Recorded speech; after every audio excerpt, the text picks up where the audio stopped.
Hey, look, I'm actually a few minutes early. Hello, everybody. Oh, it just started again. Maybe hello? Gosh, I'm early this time, but YouTube is still being a pain in the butt. I'm here. I may look dark, but it's actually morning. So it should be getting brighter and game, not darker.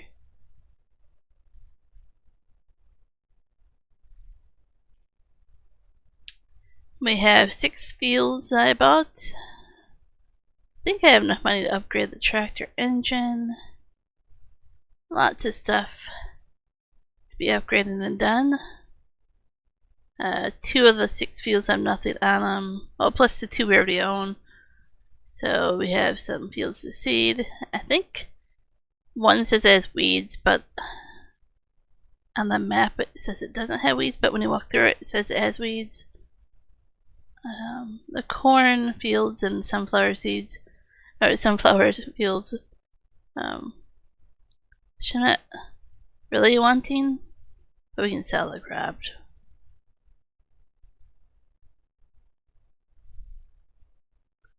So this is one of the fields we own here. And the one next to it, there are 2 fields kind of side by side here, corn.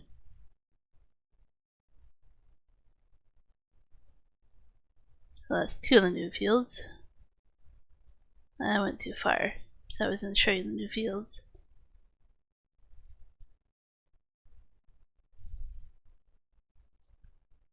Can I save this? Probably not. Let's back it up in a better line than this.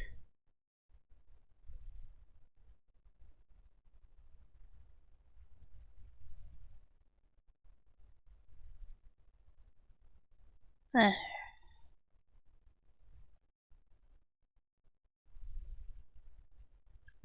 I mean, we're making some progress with cutting the trees down. Some.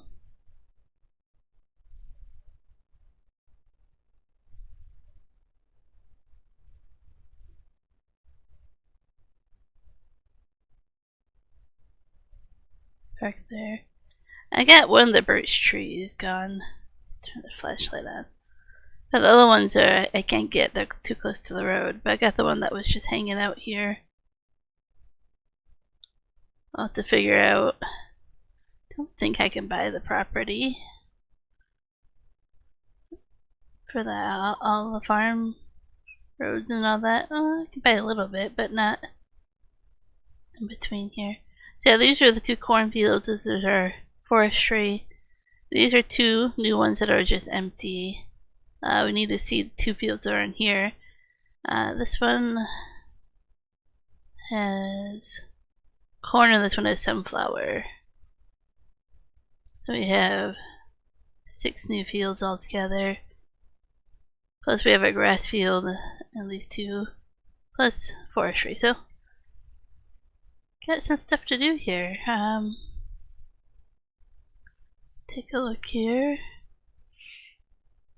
It looks like none of them are ready yet.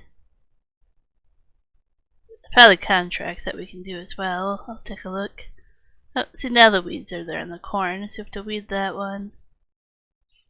The weeds will go away here once we seed it, that's fine.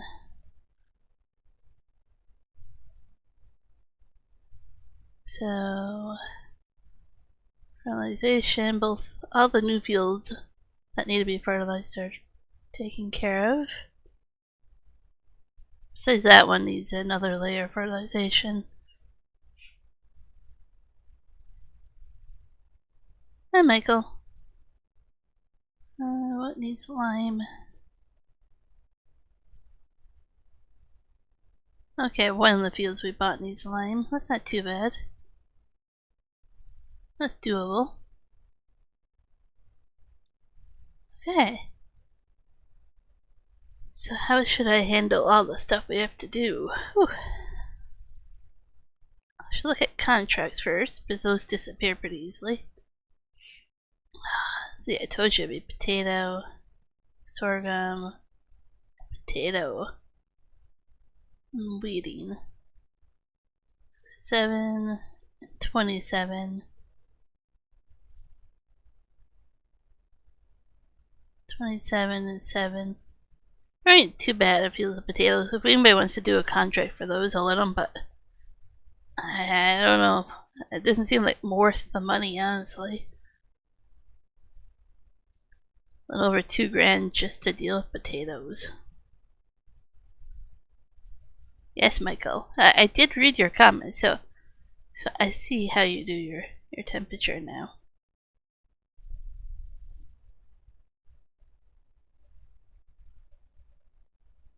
I do want to do herbicide, or I can set that up.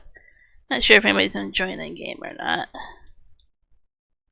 This is cross-platform, so it is open to others that want to join.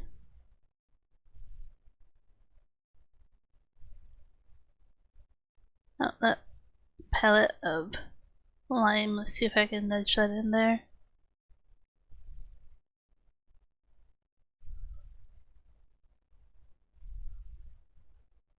There we go.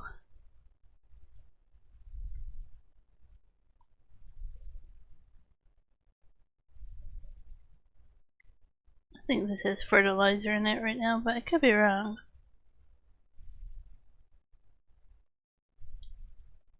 No, it has fertilizer.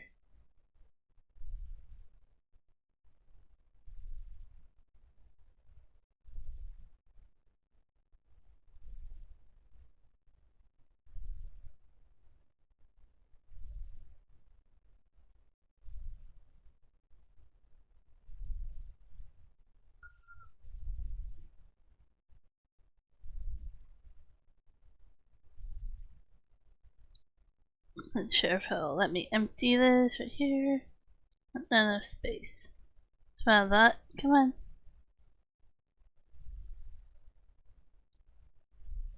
There we go.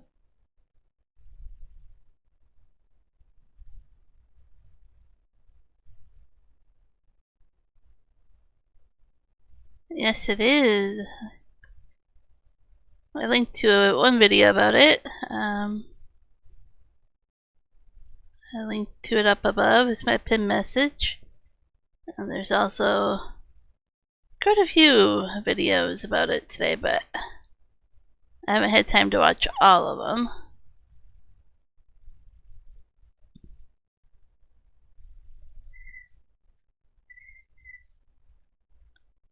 I was debating if I want to talk about it or not, but everybody's talking about it, so I'm like, maybe I want to jump on the train, the hype train.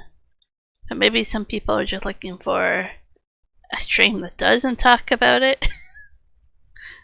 So it's hard to know which way to go with that one. Thought I could take it out this way. Where's the... Oh, right here, this one. Herbicide... just one would be fine.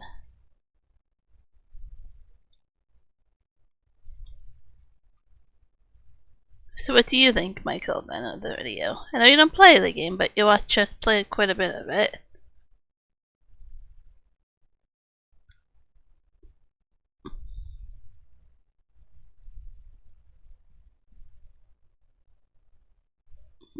Just put the rest in here.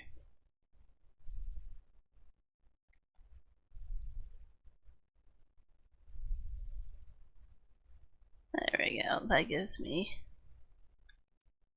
some herbicide for this cornfield. I mean, we don't have crop destruction on, and this does have the narrow tires, but it's still gonna look funky. It is a very tall cornfield already.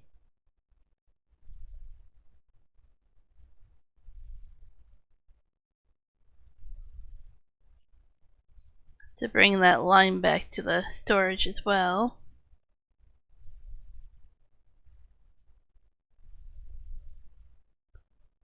And then buy the two other fields. The fields are so cheap on here. We could probably buy almost all the fields. But that doesn't leave much for contract. And I'm not set up for the equipment to harvest and deal with all of it all at once, or the people. But say, like, these are like $4,000, 6 grand, 3 grand. Like, it's so cheap. That's only like 27 grand. That's 75 grand. Like, that is really cheap. Really. So, I know if I change the difficulty, it'd be a little bit harder, more expensive, but there's room for us to make good progress with all the stuff on here.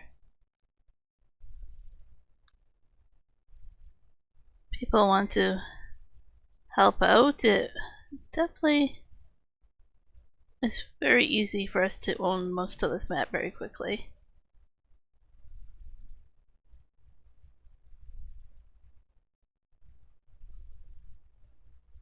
Oh.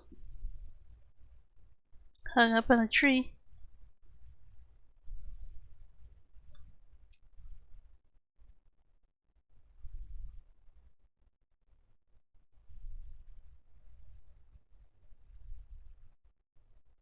So, change topic, but okay, Michael. I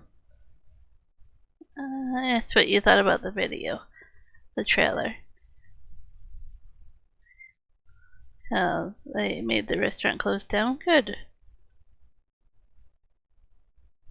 I don't know what they did wrong with it. Food violation, probably. Health violation. That kind of stuff you don't mess with. I worked in the bakery at Walmart here. We were so strict. We knew that it wouldn't take much during inspections that we got every month for us to be shut down.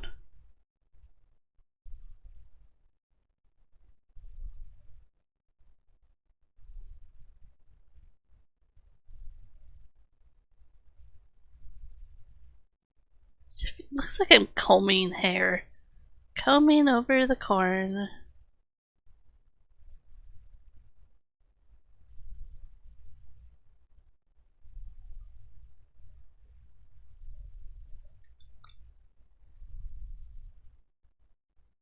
Oh, that's gross, Michael. Absolutely gross. Hey, Moose. How's it going today?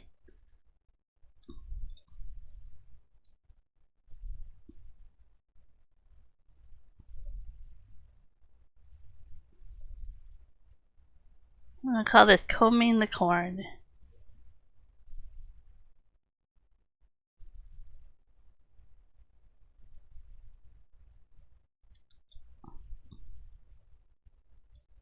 Just bought some new fields. Well, some of them had stuff on it, but you know.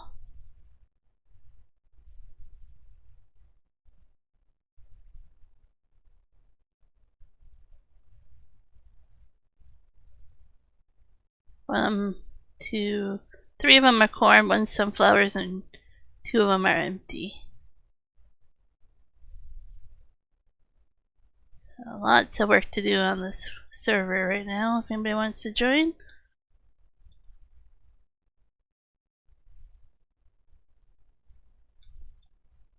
I'm not sure where the weeds are. Without precision farming and no GPS. Just gonna do this a few times and hope I get it all. Ooh, mac and cheese with bacon bits. English mushroom. No, this is cross-platform. This is friendly for everybody. There's like 18 mods, I think, including the map. I added 3 today. It was 15, so yeah, that was 18. Yeah, you feel free. Jump on in. This server isn't always on right now. I might change it when I go back on the road, but it means it's on when I'm not even streaming. There's stuff to do. So you worked there for 3 years, Michael? Oh, they finally now got in trouble. Let's see. Yeah, look, it looks like we weeded the whole field. Not bad for not knowing what we were doing. Bring food to Sounds like a good deal. And it's 6 a.m., not 6 p.m., so we are going into daylight. I can speed up time, but there's some stuff I wanted to make sure we got done today in game, so I decided to start early. Now, usually when you say sleep, it goes to 8 a.m., but I'm like, let's do 6 a.m. just to make sure everything is done.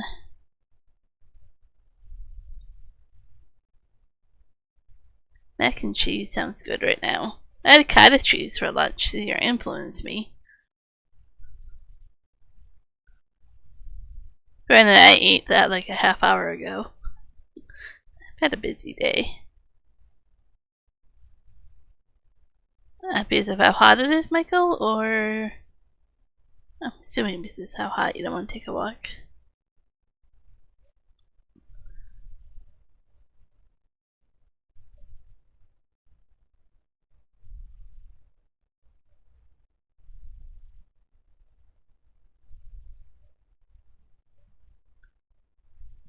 Okay, gotta unload it over here.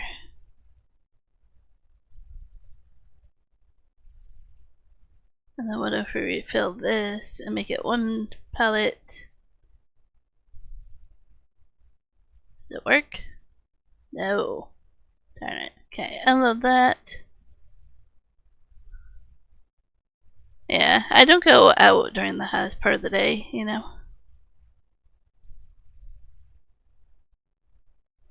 It's a smart thing.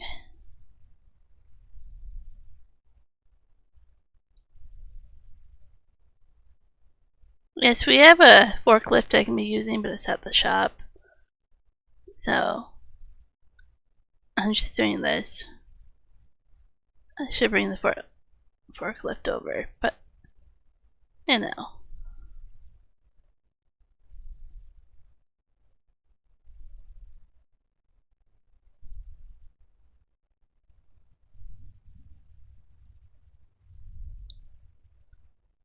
It's kind of a bummer that the weather doesn't look like it'll be the best for our weekend out this weekend. It looks like we'll have to get some raincoat and umbrellas out.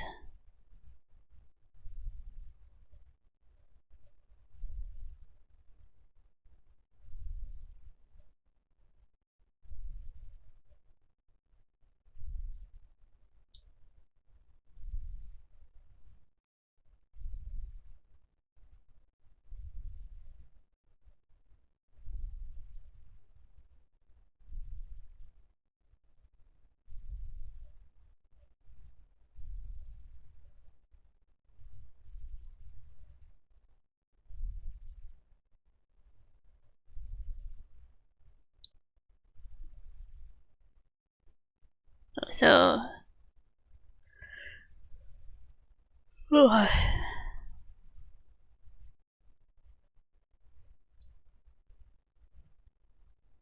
yeah.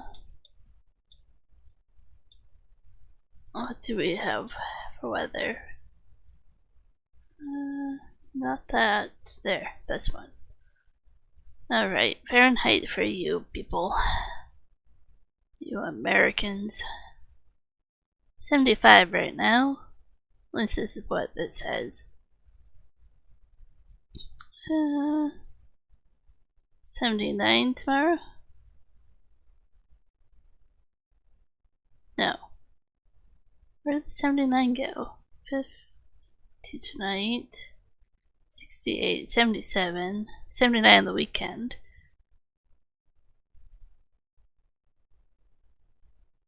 Yeah.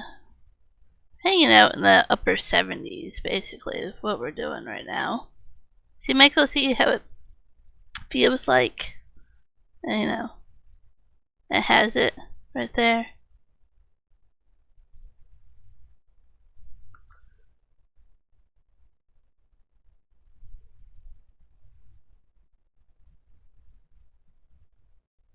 So, it's just it feels like and stuff. It doesn't really say what it should be.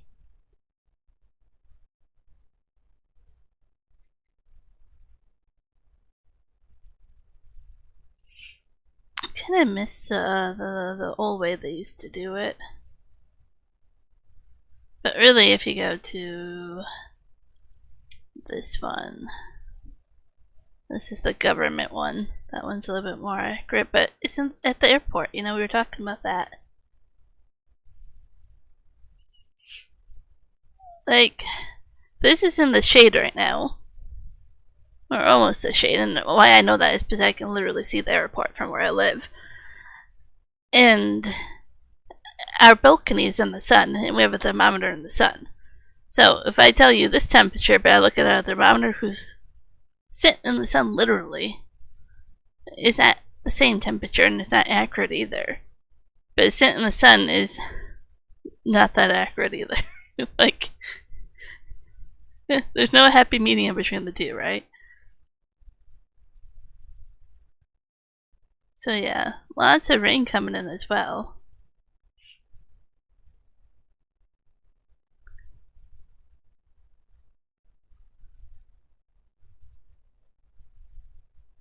So our one on our balcony, like I'll look at it and tells us outside inside. But I'm not gonna be like, hey, that's the temperature of sun. I'll be like, that's the temperature if I just sit in the sun and not do anything. Awesome moves, I'm excited.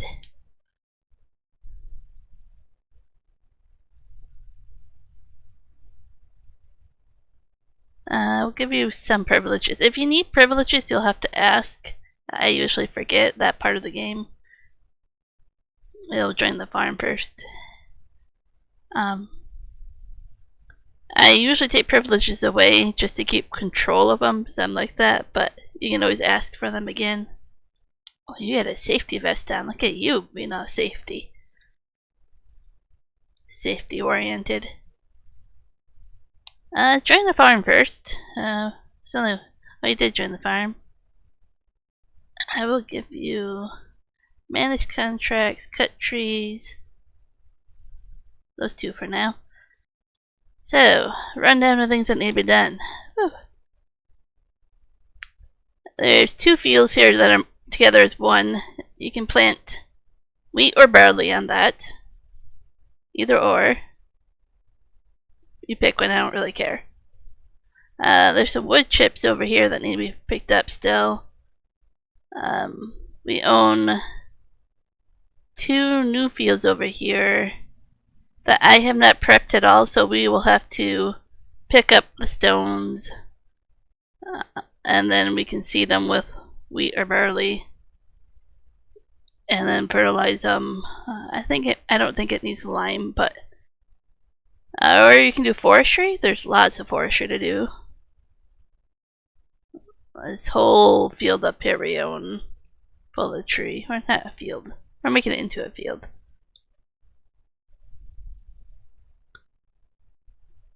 Or you can do contracts. There's some really gross contracts for potatoes that I don't think pay enough. Like, I'm not doing potatoes for like $2,000. Can't pay me enough for that.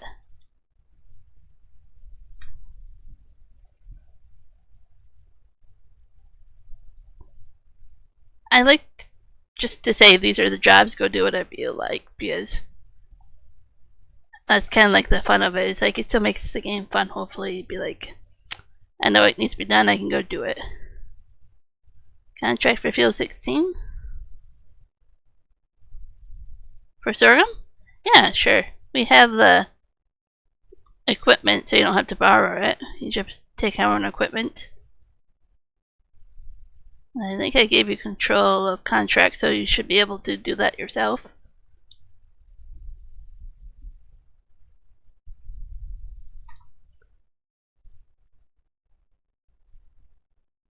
And then we'll just go from there. I'm gonna clean up some logs. I was in the middle of doing that for some money.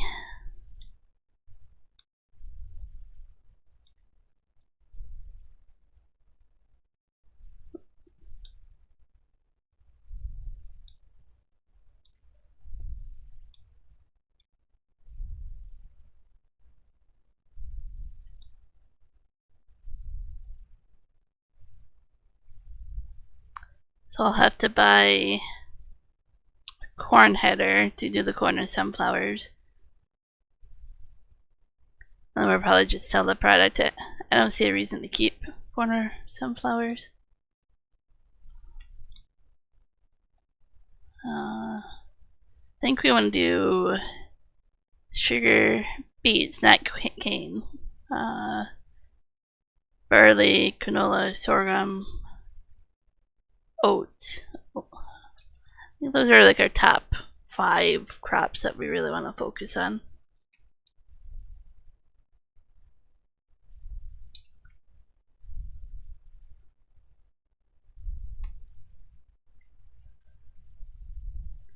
Also, we're sitting at 73 hours to go for watch time, which is amazing. That's not including the watch hours over the weekend. I'm pretty darn sure I can say that we have the watch time. I feel very comfortable with saying that. We will know for sure on Friday. I think Juan won't be home in time for a Friday stream in the evening, but I will probably do one then if that's the case. But then no streams on Saturday, Sunday from us, and I think James said he would do a stream on Monday, but I won't do one next Monday. We'll be coming back home, and then I'll be on the road with Juan for a few weeks doing trucking. Yeah, isn't that exciting? Yeah, it's awesome, and I really have to say thank you to everybody. Like I say, we're still going to need the watch time to get stage 2 be monetized. So just because we get stage 1, we're still going to be pushing quite hard. Trying to get stage 2 as well. We're actually pretty close. I can actually show you guys if I bring it up here.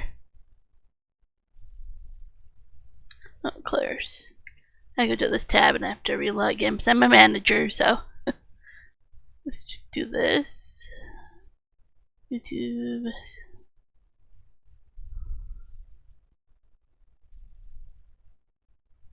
So we have our earn tab here. So as of June 20th, so that was 5 days ago, like I say, it's 5 days out. So we have the subscribers, we have the videos uploaded, we have 2,927 public watch hours. Juan knows he did about 50 of them. Hey Coyote! Juan knows he did about 50 hours already there. And then he did 20 like each day, so we easily should have the watch hour. And then we have to continue to get to 1,000 subscribers and 4,000 watch hours. And yes, public shorts count as well, but as you can see, that doesn't really go up. You have to have 3 million here or 10 million here for short views. So doing shorts is quite the grind. You really have to know how to do trendy 60-second videos, really, if you want to do it that way. But yeah, we are pretty close to being able to do membership, super thanks, and the shopping tab. And then we can do ads with the second stage. So yeah, we're really looking forward to doing that. So thank you everybody once again. How you doing today, Coyote? You out enjoying the weather today?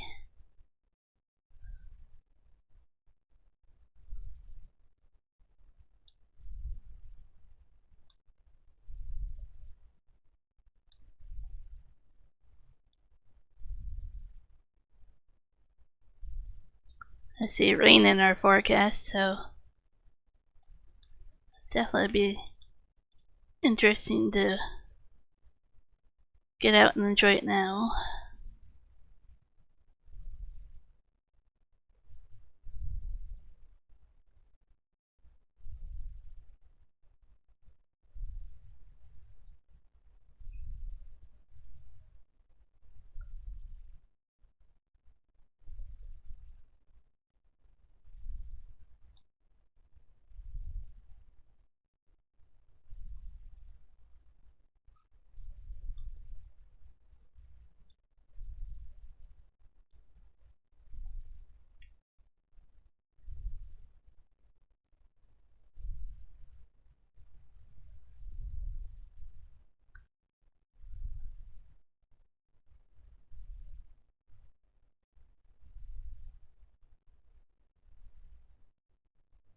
That's a little tricky again there. Let's just grab them like this.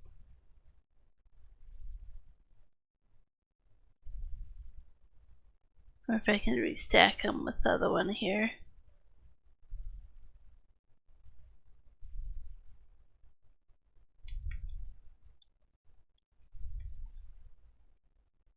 There we go.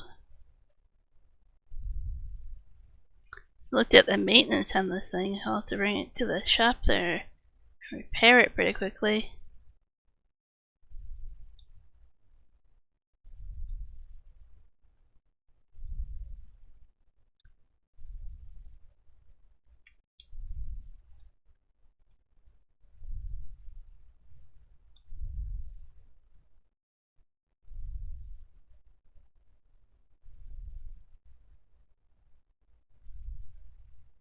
Oh, Coyote, by the way, I still have you.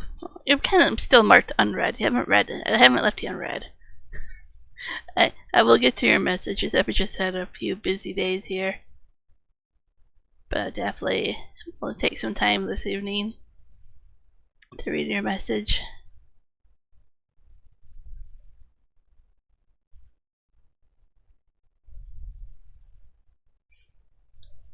I'm trying to get everything squared away for this weekend, and knowing I'm going on the road the next few weeks has made me try to get more stuff done here to get ready for that.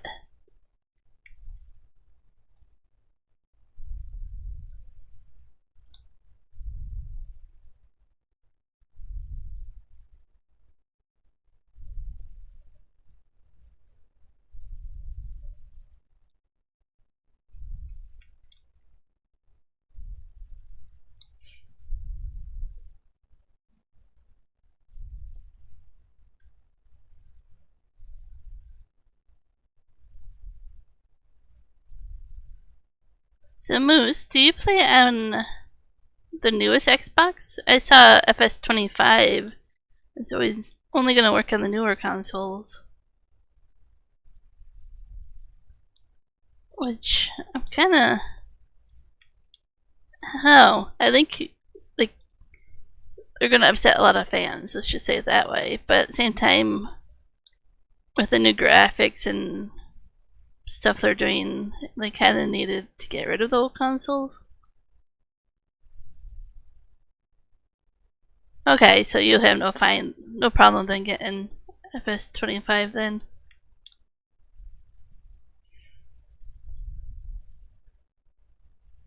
It's definitely upsetting some people though. Which I understand, right? Like, it's like kinda a bummer. But we'll see if that means that there's bigger maps allowed on console, or if they announce something cool like that. I still haven't mentioned GPS at all. It'd be nice to know if you guys got that finally or not.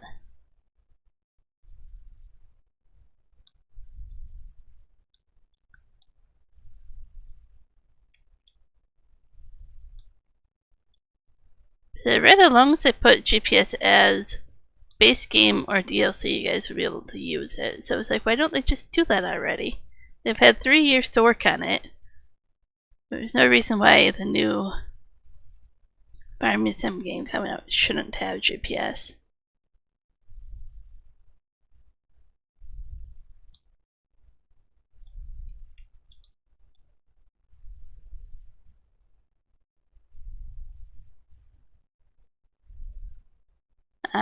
All good, yeah. I haven't left either. I thought about walking to the mall, and then I looked outside and I was like, no, that's too much of a headache to even do that. I'll do that tomorrow. I have to go out and renew my passport, so I have to get passport photos taken and then try to find parking downtown to go to Service BC and get that done. Yeah, I kind of like that too. Sometimes I'll go for a drive just to be in the rain.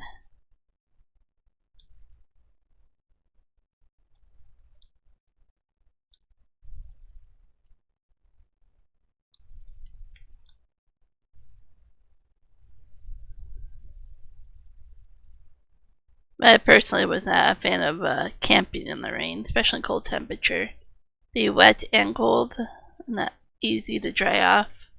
It's like, nah, I want to find me a hotel room.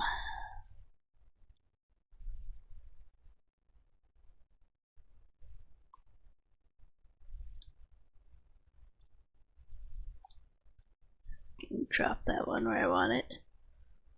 Perfect. Then we have 2 more logs, I think, over there to pick up. I'm almost getting good enough to know exactly a trailer's worth of trees. Getting there.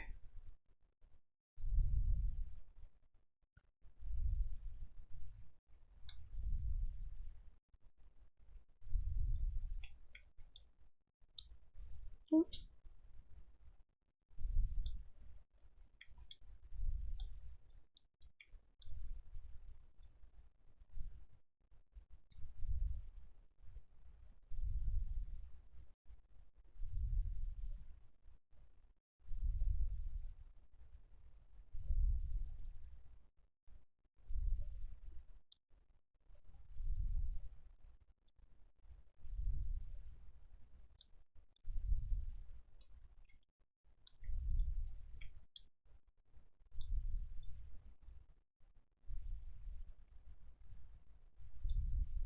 Ah!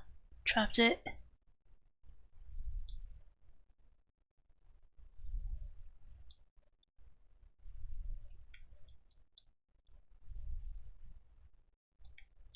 Alright, it doesn't look like it's attached to that.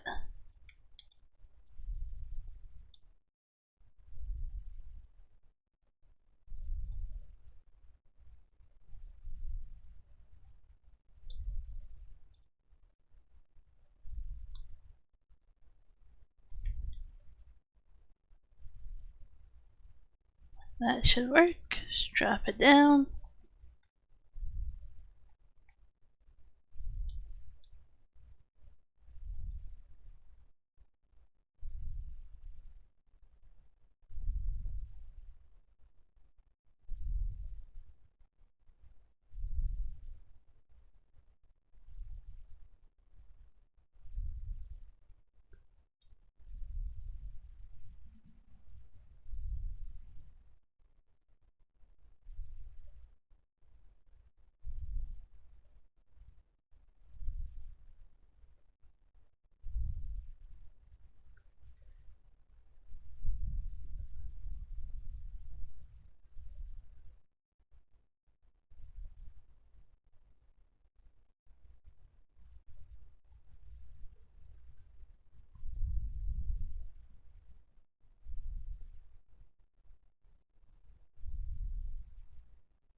I really was surprised how cheap the fields were to buy on this map.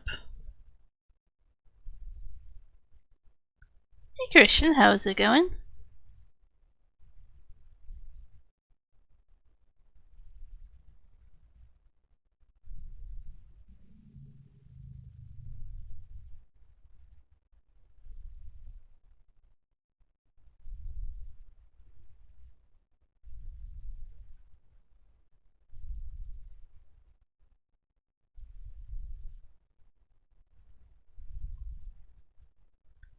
For those that have not seen this yet, the sell point for selling wood at the sawmill is pretty unique. There's no trigger markers to tell you, but it's just on the side of the building, not in front of it, on the side right here.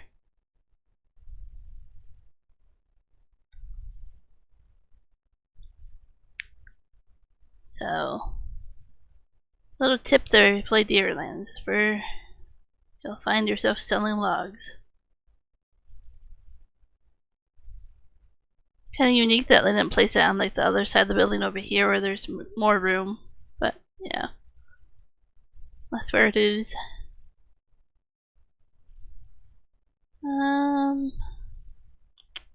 We should have a trailer for seeds. I think it's collecting wood chips right now, but I think it's empty if you want to grab it and use it.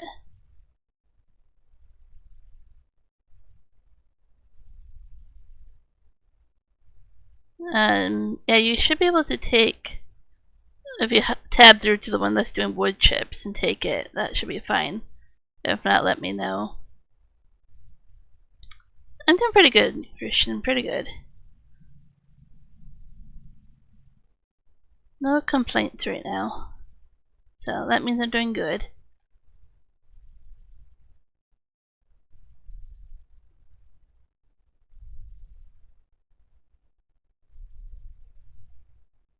Yep, for the grain, yep. So just take the wood chip one, it should be. Yep, I think down there by the pond. You'll see. Yep, right where you are. Yep, just take those for the contract. That should be no problem. I think I emptied that, so it should be ready to be used.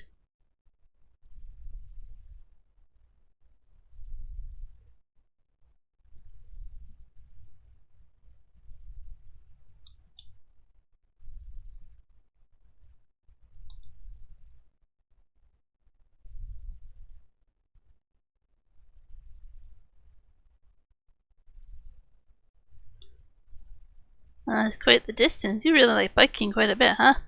That's awesome. More power to you. But yeah, definitely try to avoid going out in the sun if you can, avoid getting burned. Well, thank you. Appreciate you leaving it up so we get watch time. We have 73 hours to go, and I'm pretty sure we have those hours from the weekend. But we're still going to be looking for another 1,000 hours for the next stage, so we're still going to be grinding away for those watch time. But thanks to all you awesome people who are getting that. Pretty awesome.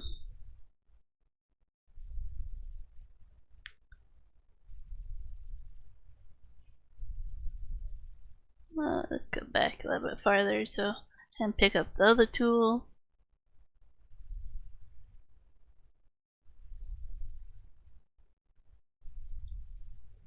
Well, does that have light?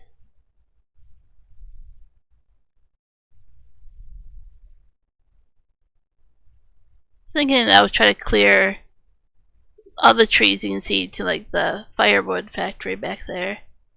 And then even if we get it partway done, we can slowly do plowing and grass field more and more as we do it, so start to clear out all these and make a nice little grass field slowly.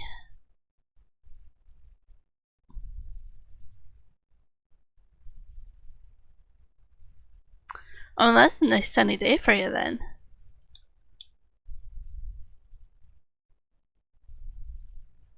Don't know how to get rid of the rocks in here. I know with the Platinum DLC or Premium, whatever one did forestry, we could just chisel the rocks, but I'm not sure if you don't use the DLC how you get rid of the big rocks here. Maybe I'll have to go around them. Tree decided it wanted to fall that way.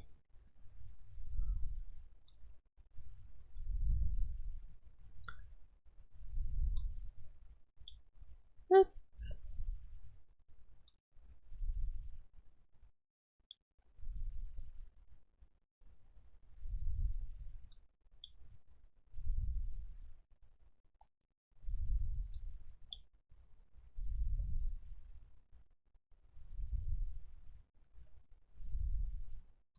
Oh, we'll see if we can get this one. Sometimes when there are two of them side by side, like this, it's really hard for picking them up. I just had one in the last batch that was like so close together that you would have thought it was one tree. This one's a little bit more separated. We'll see.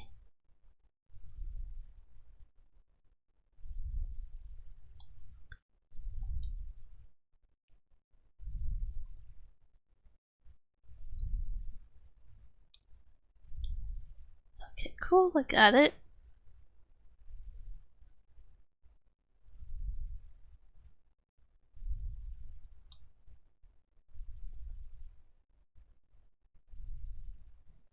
Oh, very little shade at all, huh? Yeah. Oh, other way. Oh well. Let's see if I can push it away from me. I was reading chat and was not watching what I was doing.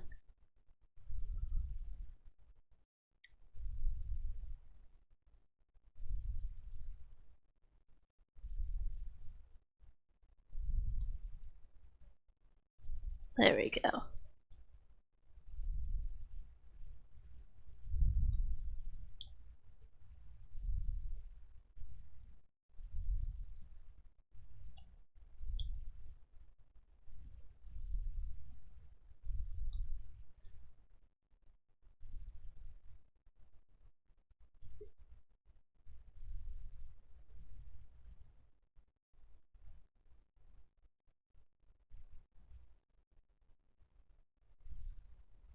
That sounds so peaceful and relaxing.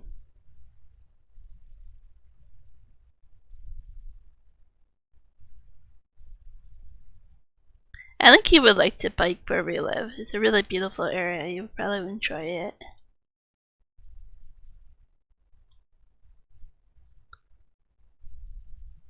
We actually have I think the Grand Fondo race is coming up, and then we have the Ironman.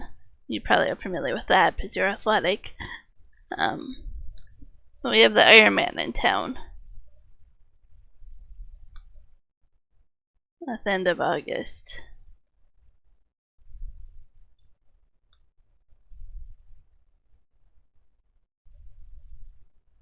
As a local, you either love it or you hate it.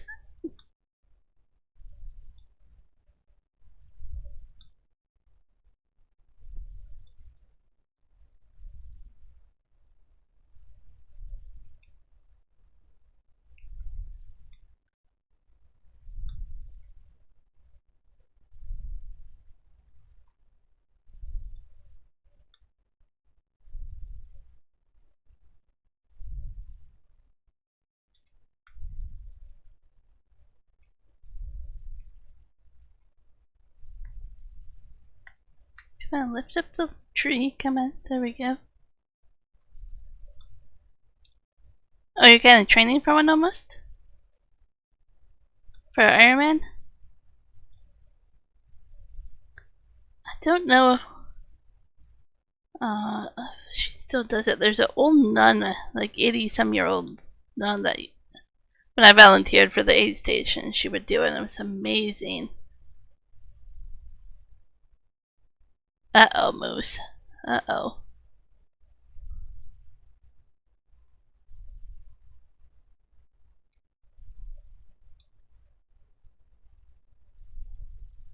Yeah, sometimes just getting involved with it and seeing where it leads you, what race comes up and stuff, yeah.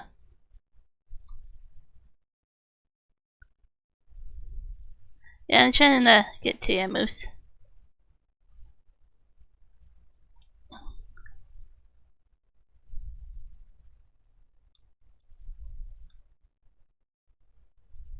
Other way.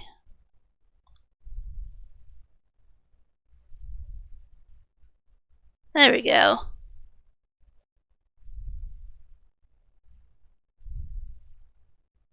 And then, can you flip that, or do you need help flipping that?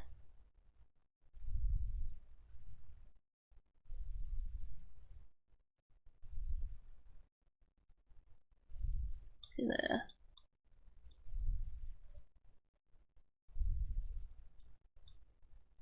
See if I can... There we go.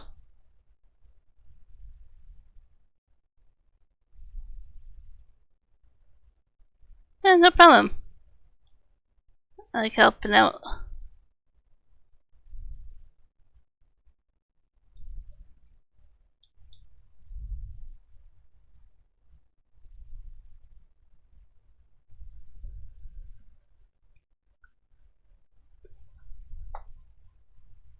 Yeah, we don't have like a true desert here, but it's pretty hot here. So this is where we live here. It's between two different lakes and mountain ranges. And it's known to have lots of vineyards and orchards. It's a really touristy area, you could say.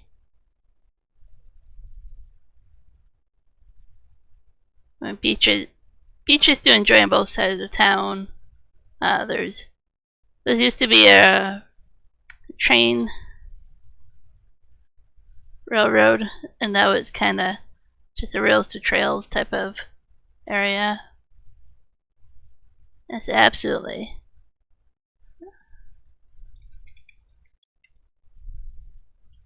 So the whole map is kind of, whole valley I'm in is kind of really beautiful. We have some really beautiful cliffs.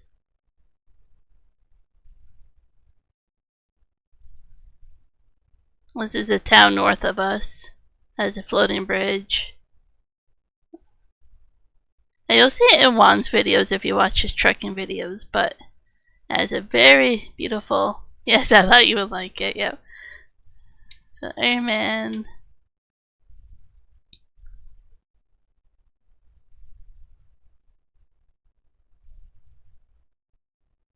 So, don't know how easy it is to find the course. So you just swim out of town here and back. And that's a 3.8 kilometer course for swimming. You're biking. You start in town here. And you go down all the way to a site, which is like an hour drive in a vehicle, in a car. And then you go all the way over to Karamias. You take some back road over here, back up all the way. So this is like a half-hour drive by car and an hour by car, so it's a 180 kilometer bike course. So once you do that, it's hard, I don't really know how to show you terrain. Here's that, it kind of shows you. You gain 1,887 meters in the course. And then the run is 42.2 kilometers. They kind of changed this one for me. I don't quite get it. I think you start over here and go down and back. Some of them go up here and back. First section, I don't know. It used to be a different route when I helped out, when I volunteered for the aid stations. And by aid station, I mean every so often you'll have a spot for drinking water and all that stuff. I used to do that one as well.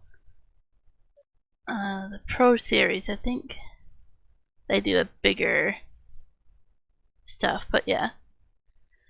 So you can either do it casually or do Pro, I think, and then you can qualify for other Ironmans as well.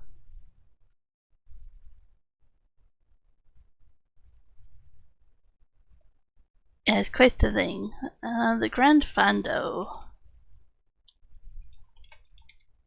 I spelled that wrong. No. Not quite sure what this one is. I know it's coming up though. July 14th.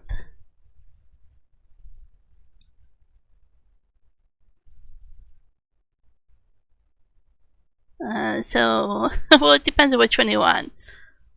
It's up to 150 kilometers.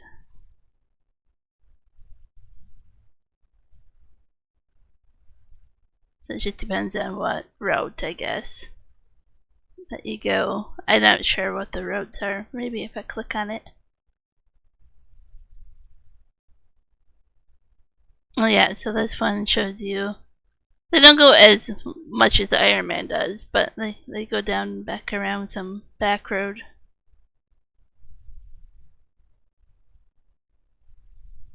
The Grand Fondo or the Ironman? On the Grand Fondo.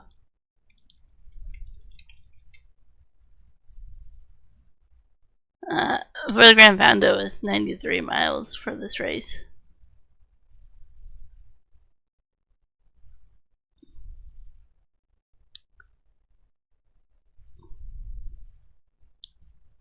And then 180 kilometers to miles. For the Ironman is 100 and basically 112 miles for the Ironman on a bike, and that's without swimming before and having the energy to run after.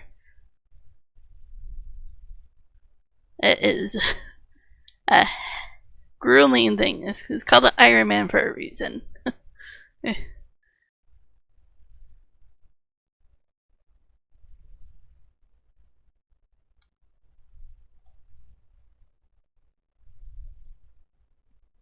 Yeah, it's that mountainous region and everything we have here is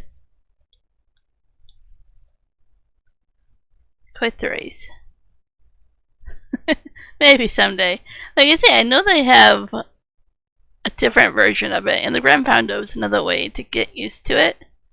Come do this race is a little bit just that.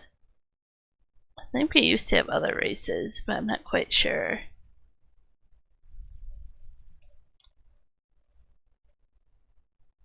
It's a big tourist area that we have so much stuff going on that I don't quite remember.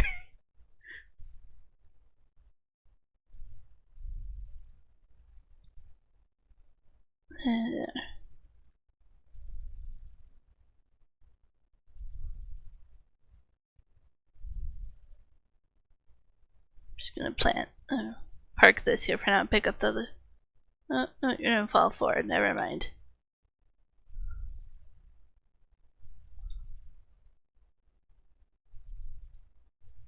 Yeah. Totally agree with you.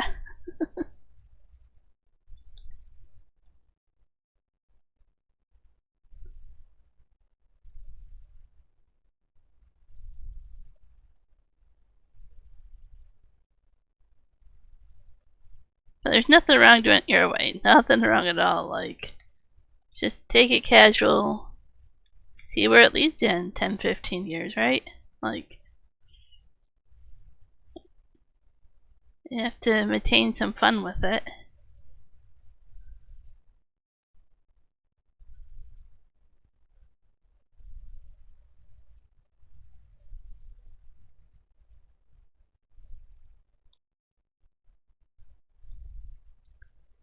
I know somebody that does running marathons for fun and just kind of marks off just doing one in every state or province or wherever, or country or whatever. Just marks them off a bucket list, right? Like, oh, I'm gonna go here, training for this one. And it's more of a fun thing. I don't care if I finish first or last. I'm just gonna have it as a thing I'm doing.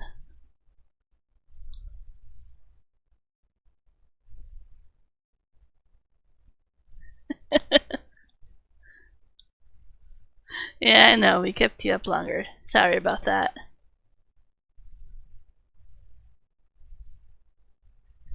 I understood pudding, but yeah, petting was kind of funny.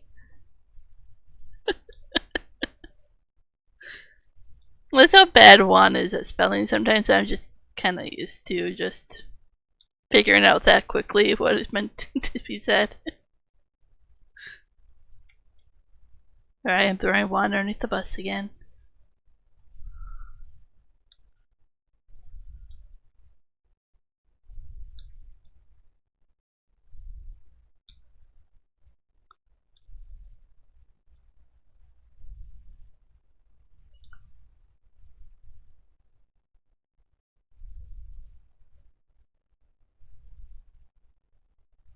Yep.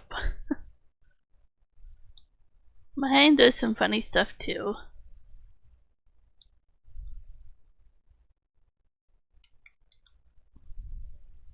Oh, I did not think I was gonna get all these together. Okay, this is entertaining. Yep, have a good one, Christians, and thanks for stopping in. Appreciate it.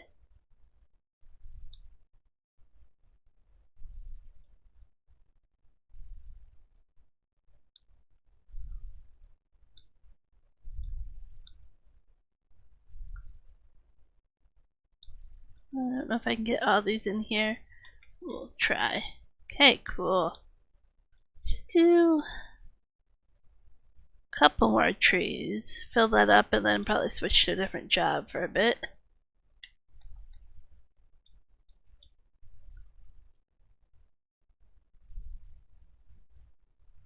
Hey, pop corks. I just want to call you popcorn.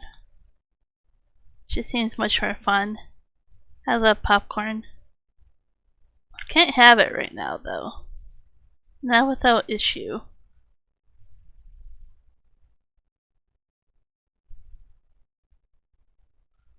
Your grain has to go to the sawmill?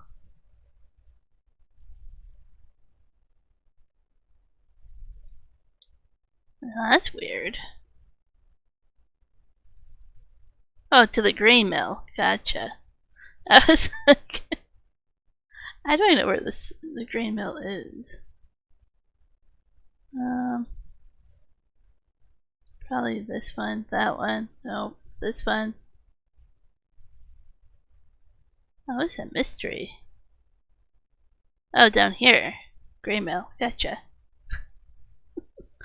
I was trying to think of why a sawmill wanted grain. I was just trying to figure that out.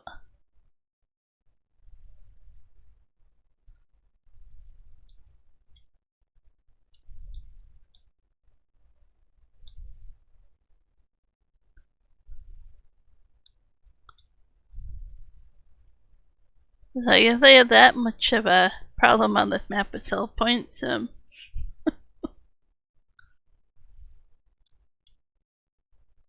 I did hear that one of the maps, you know how FS25 always comes out with 3 maps, that the 3rd map is going to be Sri Lanka. And I find that fascinating. Sri Lanka came out with the premium DLC, I think it was. Whatever one came out with the root crops. So I find it really interesting that they would just reuse a map and release it. Yeah, it's going to be to the general public instead of having to have it in DLC. But it's really interesting to me. Is that a sign that they couldn't get all the maps ready in time? Or maybe that didn't get as popular as they thought? So now they have to release it to the public a different way?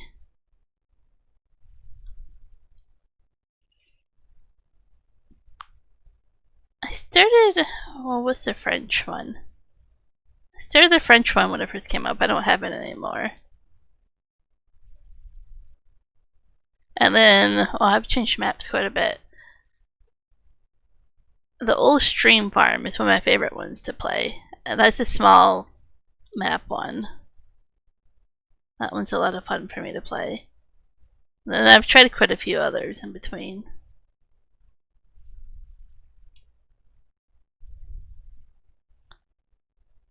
I think the first map that the focus on for the rice is Australian. Like Kieran mentioned that it was a water buffalo. I know from Linda that at least the region of Australia that she works or lives in, there's a huge Asian culture there. I know they grow rice. They probably grow spinach.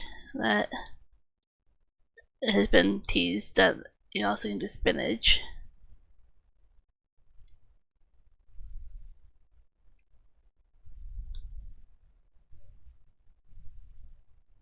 So I think we're going to Australia with our first map.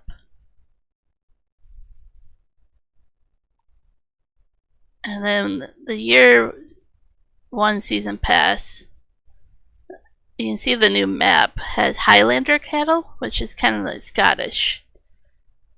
Ireland, kind of over in that area, so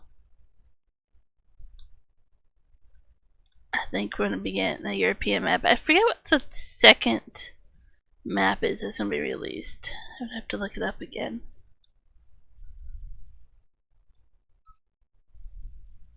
Now I'm going to show you briefly the tidbits.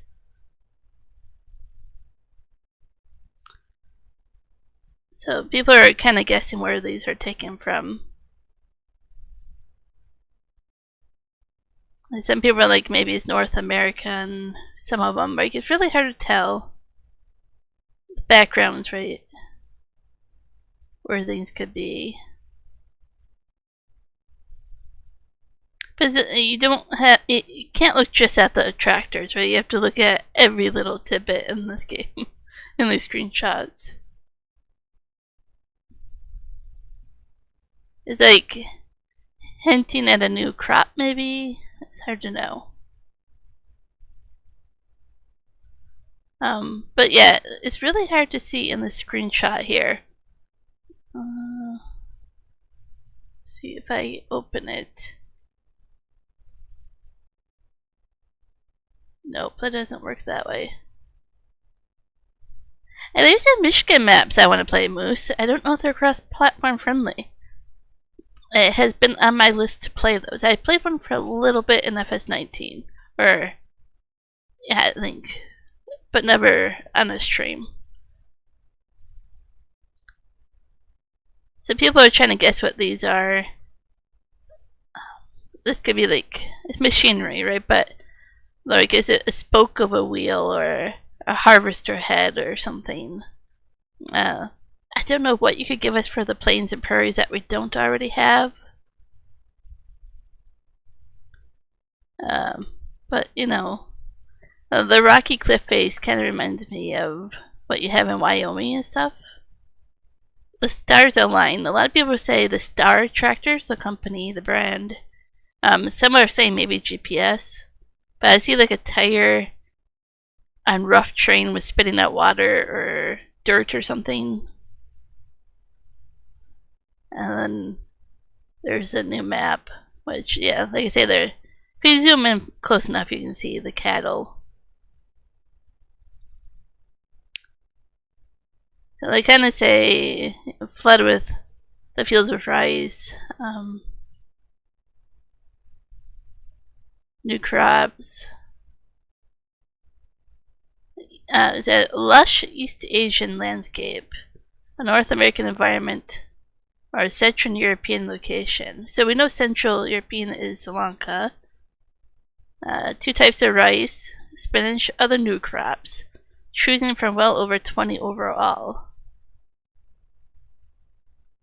And then mighty buffaloes, other animals, and other animals. I won't say what. Join cows, sheep, pigs, chickens, horses, and other livestock. New production chains and construction. So if you're familiar with like the roller coaster and the boats, that's what they're saying. You're gonna have to build some new stuff. More farming brands. A lot of new ones people are excited about. I'm not seeing them listed here. I don't remember. They kind of upgraded to Engine 10. So distance fog, enhanced shadows, dynamic weather, ground deformation. People have been asking for more. So they're going to reveal more later. And then you can watch this trailer and some other YouTube video if you want to learn a little bit more about what's coming. But yeah, it's not available for older console as well. So it's going to be unique. It starts at $50 US, but $65 Canadian.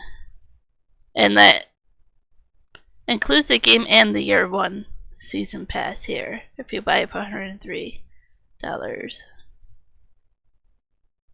Then minimum requirements stuff is all here if you want to check it out. It's right there.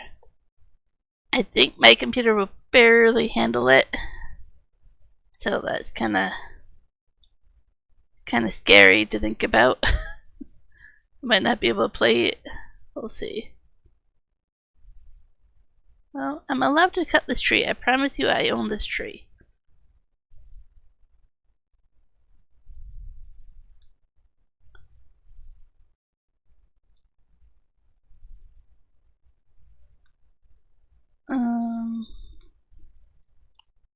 Sure, Michael.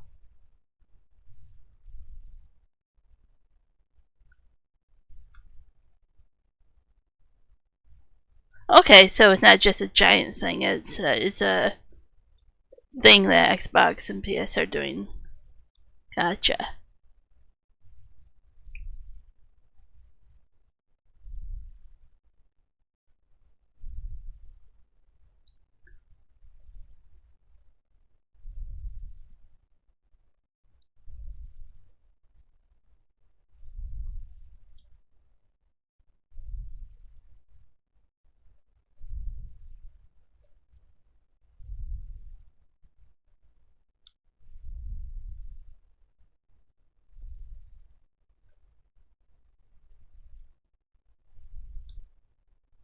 Yeah, I'll have to see.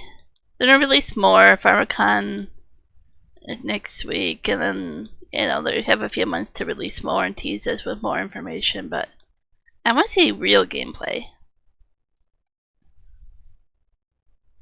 It's so easy to fool people with a cinematic trailer, a CGI trailer.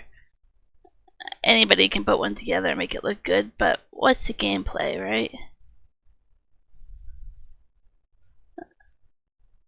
We'll have to see. But yeah, having GPS and Xbox, I hope they bring it to you guys. Like I say, I don't know why you had 3 years, and if you don't bring GPS after knowing how much it's requested, I hope they do.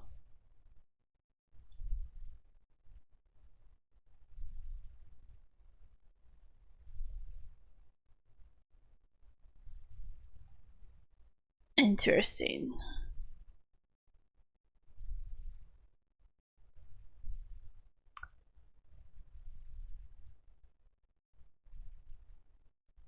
I mean, that's something I didn't know that they're stopping support for and stuff, but I guess times are just changing.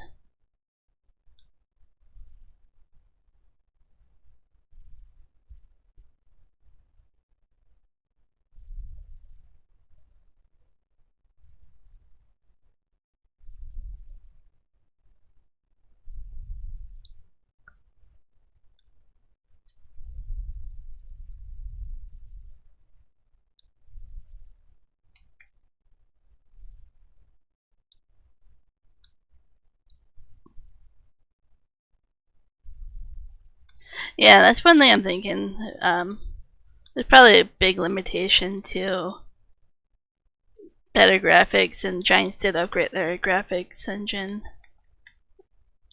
And it was limiting what you could do for map size and everything else as well. We even had a few people that wanted to join, like Juan's cross-platform map, and they couldn't because their console was too old, right? So there's limitations just as it is for this game.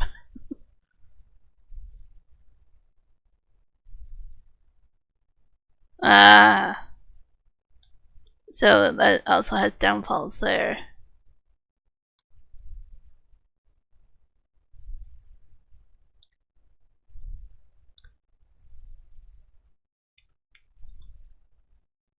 That's where I see the plus side to sticking with a computer, right?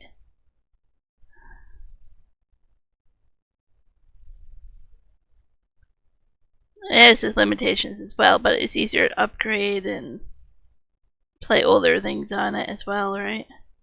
I mean, one's joystick he uses for everything. Like, he had that before I moved over here. So, I mean, that's over 15 years old, because I've been 15 years up here. So if you think about, like, that's ancient, and what version of Windows it came from is still usable, right? Something that still works. Your laptop. Is it an actual laptop, or is it just like a Chromebook? No stay. Juan's laptop can play a little, some games, but not a lot. I have a Steam Deck I play when I'm on the road with him on the truck. Something I chose to get so I can easily play my Steam games.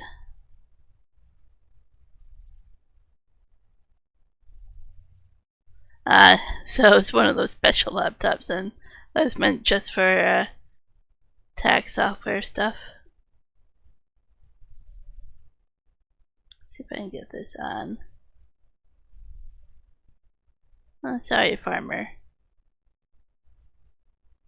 Your field is getting ran over.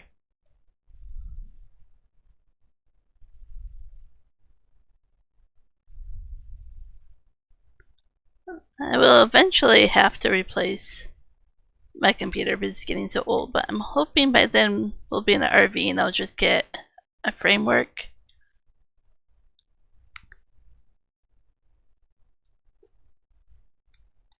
Or once talked about us getting one desktop computer to stream from, and then having one laptop as well. We'll see.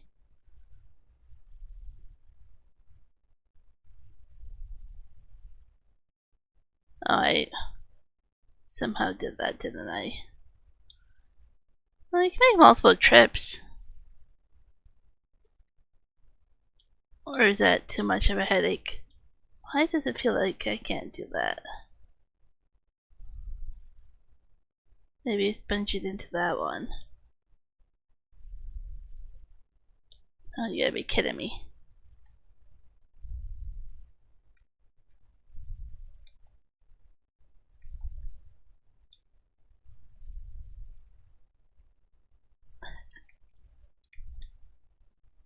Ah, there we go.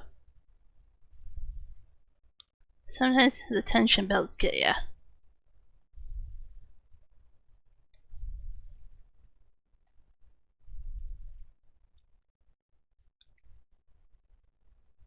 I actually don't know what trailer we have. It actually came with a map when I set it up.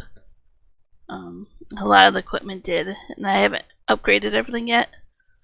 So I could upgrade it if it doesn't hold quite a bit. We can just find a better one. Let's take a look actually and see. It's actually easier to go here. So one of them is being used for just trailer stuff. That one probably. So this one holds 24,500 liters, give or take.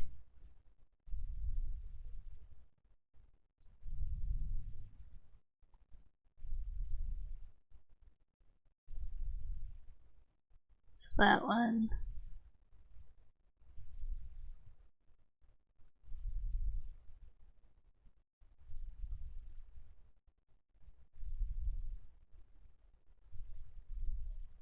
That one's a manure spreader. I think these ones might be too tall, but we could get a different one if we needed to. Manure spreaders are all the ones I look at.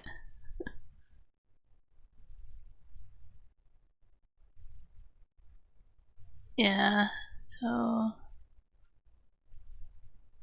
for yeah, makes sense, about 2.5-ish. So 24,000 liters, give or take, it holds. Yep. So we could upgrade it to what one I was thinking. Maybe that one, but that's only giving you another 10,000 liters, so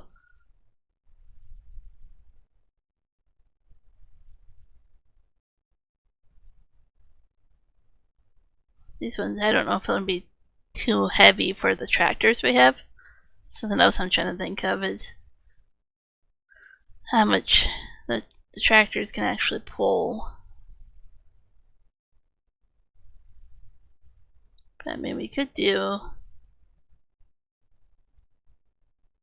that one.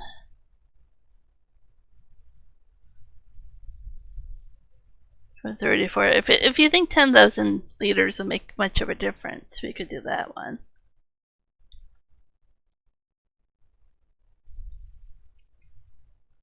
It's bright enough to turn the lights off. Woohoo!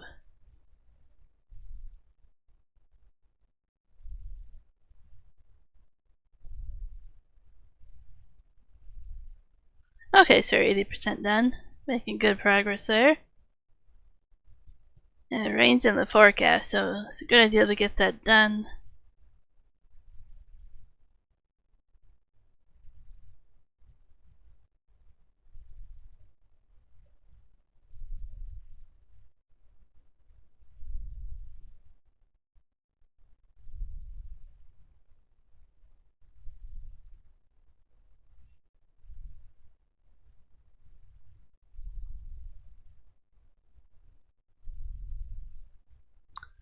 And it seems like you don't get much money on the contracts, but I mean, well, the fields are small enough to buy most of them right away, so I can see why you don't get much from contract.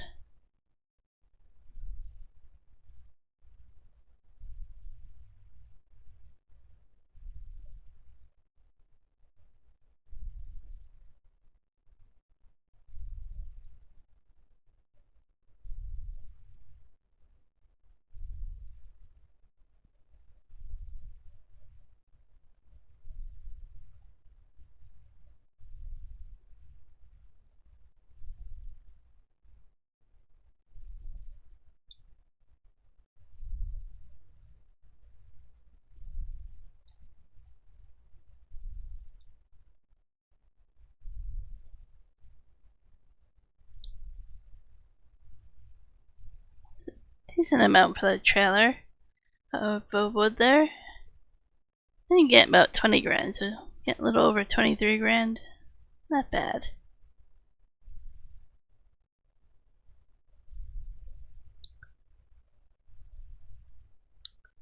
I'm playing a normal economy, which is different because I usually do like hard and then I make no money and then more of a grind, but I figured this was the only way to make progress on a Quest platform is if I make it normal and get money. And it's a bummer the Oilers lost, but you know what? It was a great game. It was really one of those close call games. Like I was like, yeah, this is definitely a game 7, right? It's definitely sad they lost because you can tell how heartbroken they were and everything. But I mean, Florida came back to win it too. Like it could have gone either way, and I would have been really happy for either team to get that far. It's pretty amazing. Let's do tree stumps first. Before I do that, at least it'll be hard to pick up the trees.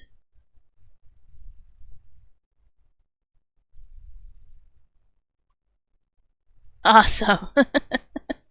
That little bucket came in handy, huh?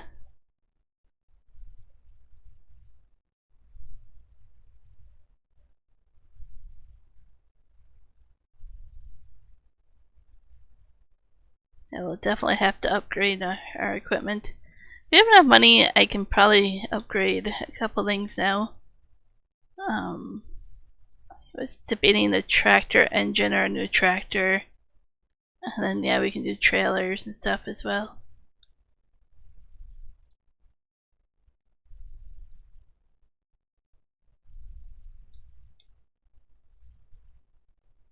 Then I think I'll have to upgrade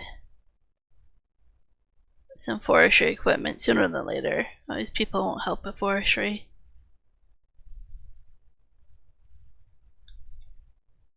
But that's still pretty expensive.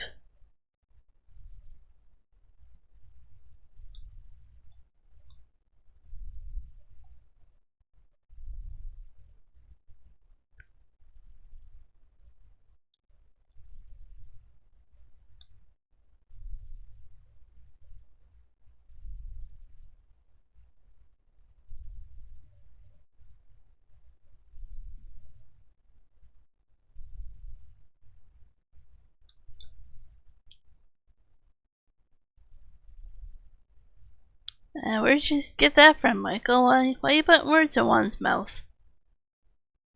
It's kind of rude.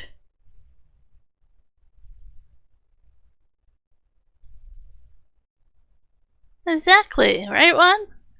It's like, what is Michael doing? Trying to see if you're in the chat or something? If it worked.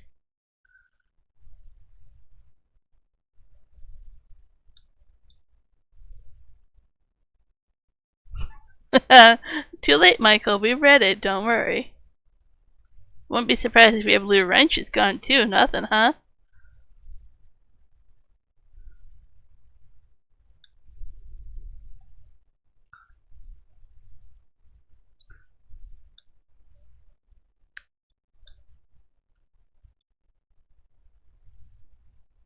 If you would have listened carefully, I would have given some hints that Juan was probably watching. Of course, nothing's for certain, but definitely threw in some hints that he probably was around.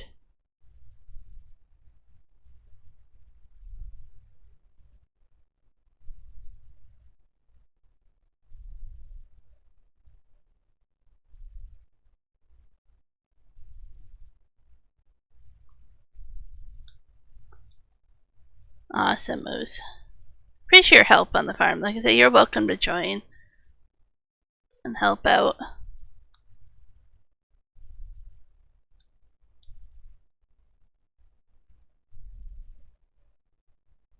Let's see if I can move that tree.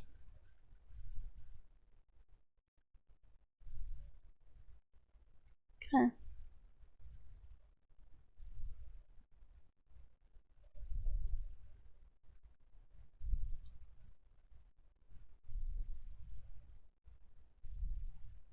Well, I wasn't gonna let you be got either way, like, or not be got, or... Man, the grammar sucks when you try to talk that way, Michael.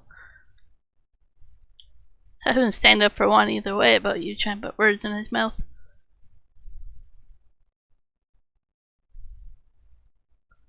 The harvester. I think it was just on the main farm. And one of the sheds, I think. I think the one that is like by field 29, I think.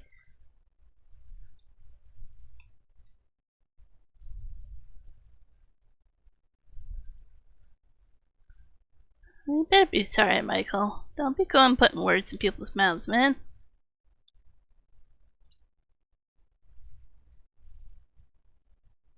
Sounds good, Moose. Thank you. I'll just make sure to repair it if it needs to be repaired.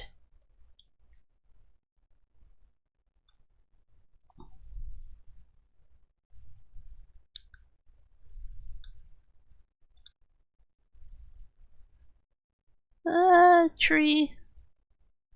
Not where I wanted it, but let's see if I can make this work.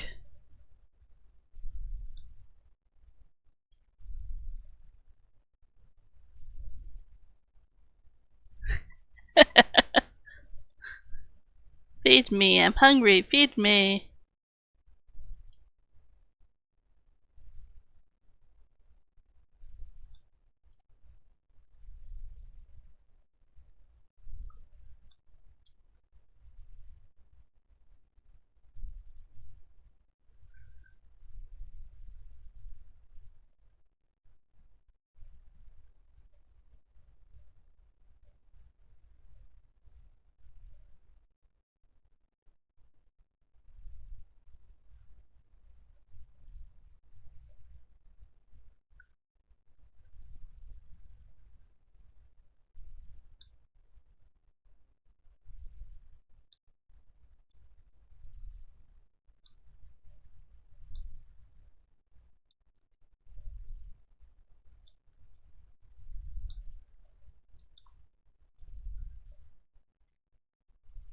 Trying to get this tree.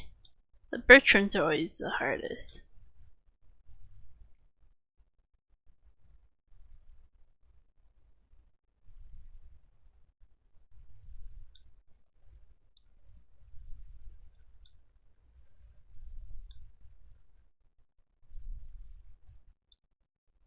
It's like, oh, French, pick me.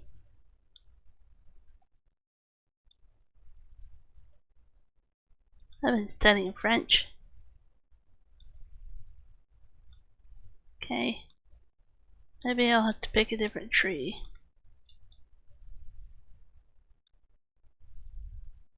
I wonder if people assume I know French. Like, I don't know. It's unique. I like it. Oh. Now you took it away.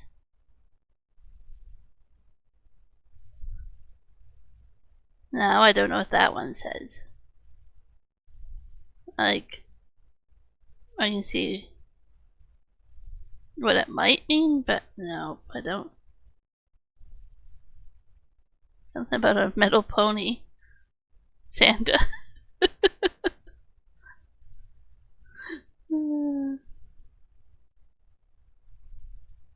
I'm just trying to think of what.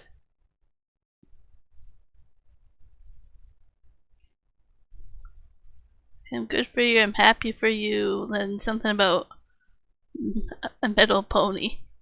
I don't know.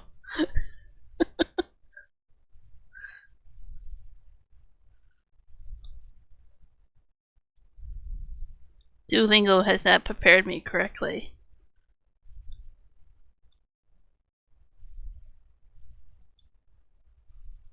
Oh, sounds good, Moose. That sucks. That sounds good.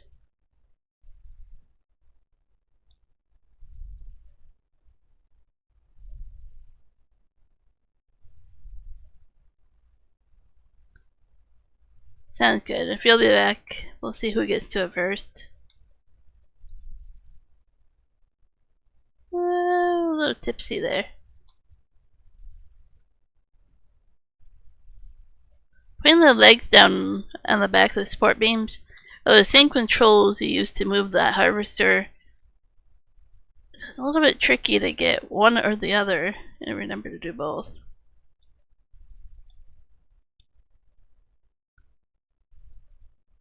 Now let's see if I can get the birch tree.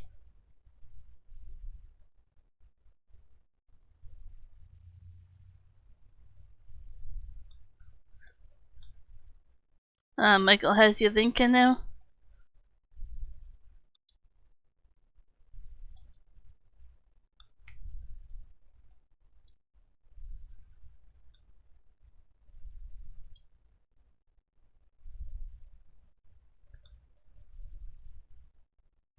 He was trying to get away with something, and I wasn't going to let him do it either way. I say with or without you being in the chat. He wasn't going to get away with that.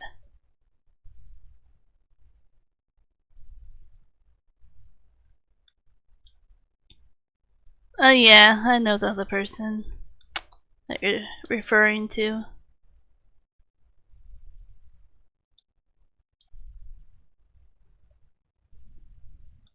Interesting enough, they're not here right now.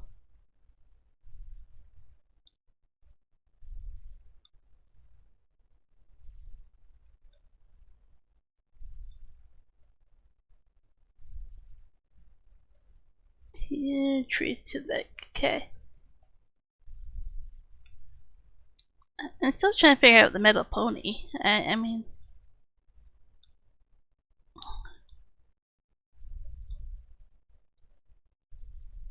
welcome back, Moose.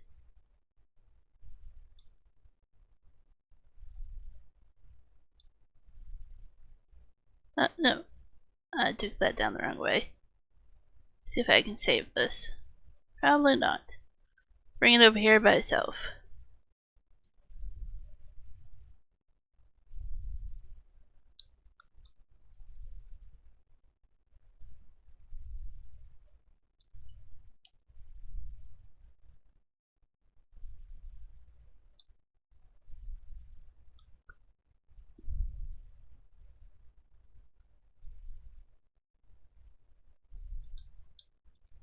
Oh, support legs are down. I can't really move. There we go.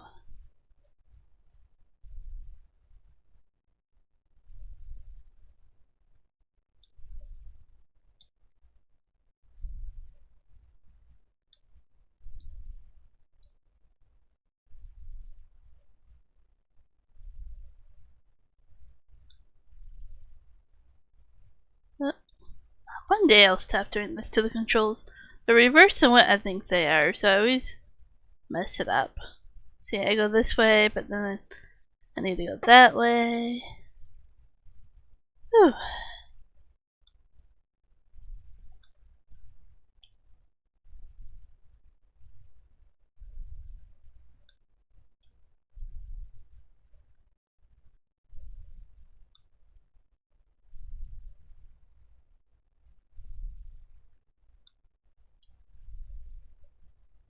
Oh, no, no, oh, oh.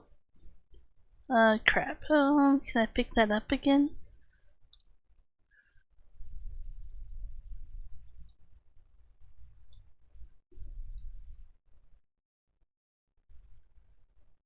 Oh. Like I said, the same buttons that lift this are the same buttons that do support legs.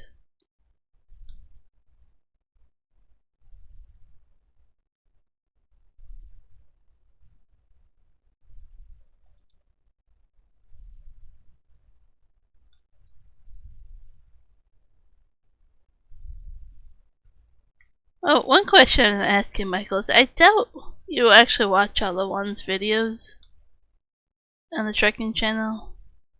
So it's really weird that you would find this assumption of yours that he must not like his job.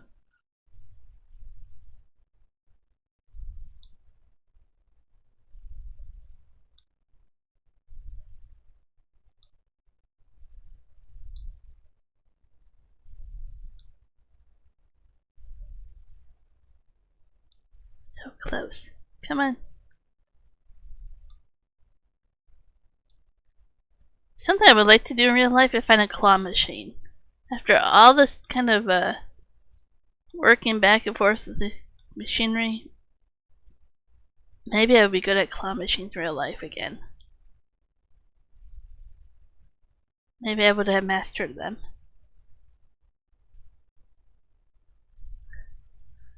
Absolutely, Moose.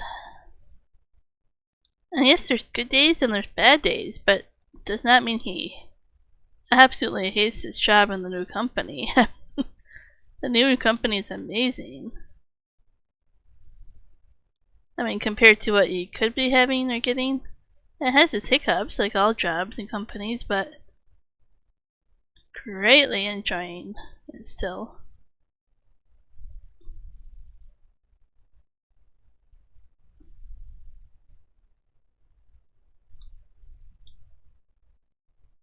You can't say yes to it, Michael, when you just wanted to disagree about it, like, how many minutes ago?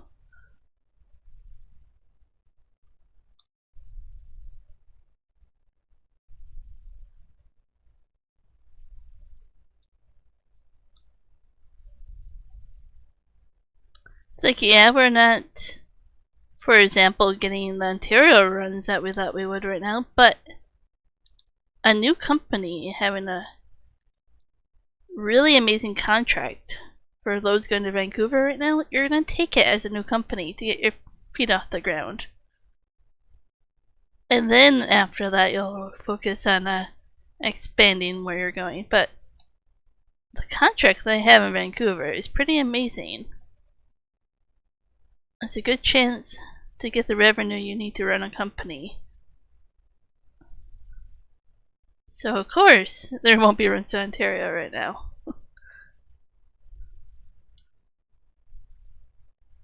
And the ones to Vancouver pay a lot more.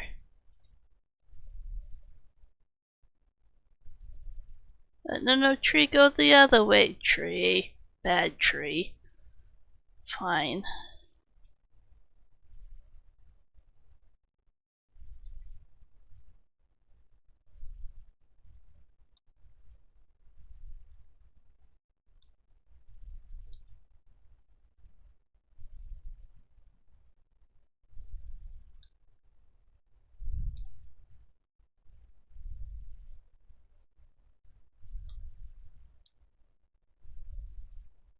Oh, the support beam legs didn't go down all the way. It was like, feels a little tipsy.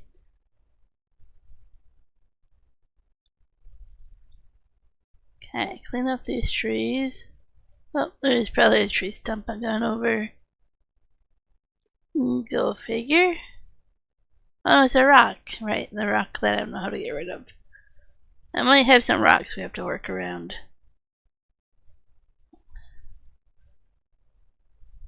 Does anybody know if you can get rid of rocks like that without the DLC? Or are we kind of stuck with them?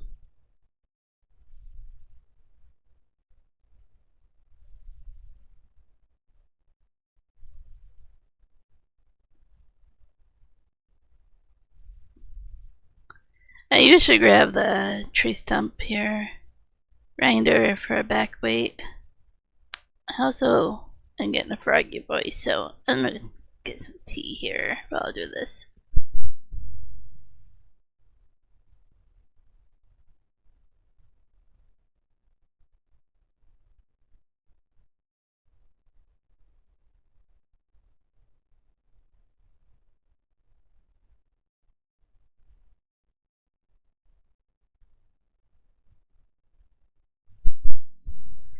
Okay, see if that helped.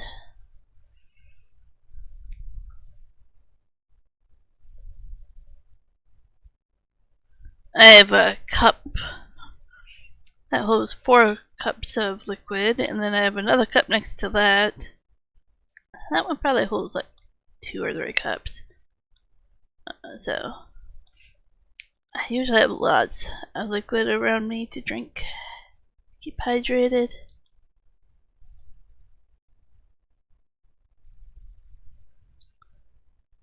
Your mind is just exploring. Is that your reasoning to why you wanted to put words in one's mouth?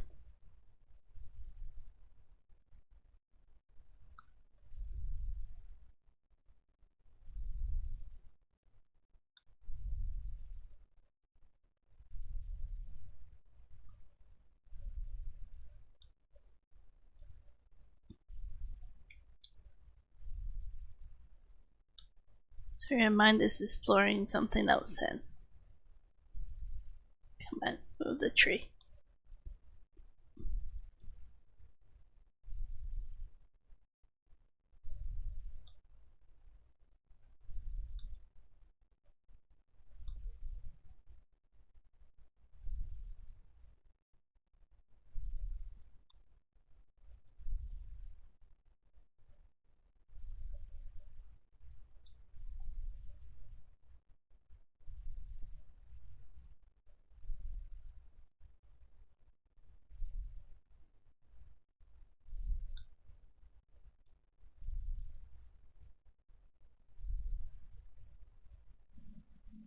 Yep. If I get this to work correctly, I like it. Push the tree back. Oh, that went the other direction.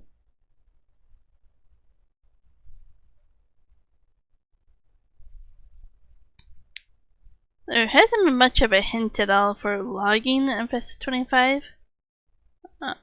It's probably going to stay the same as what we have now, but so far they haven't announced anything special about that. Oh, well, it didn't even pick that up.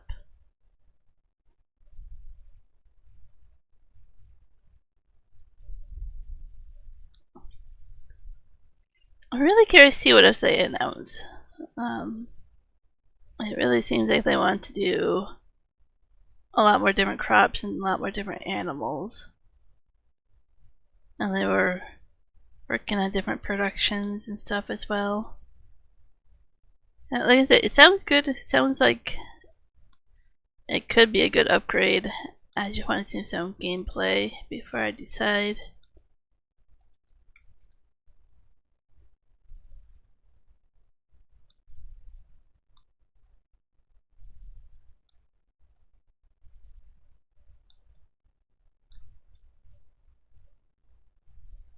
Come on. There. Oh, almost. We'll see if it stays.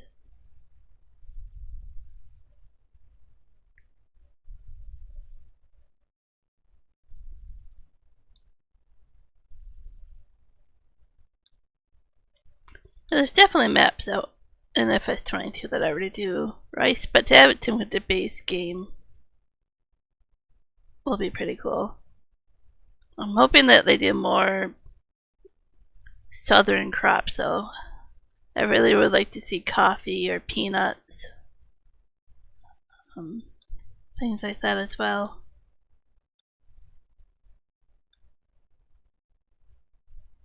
I mean, if it's an Australian map, I don't think they'll do those two crops, but it would be nice to get those kind of crops in base game.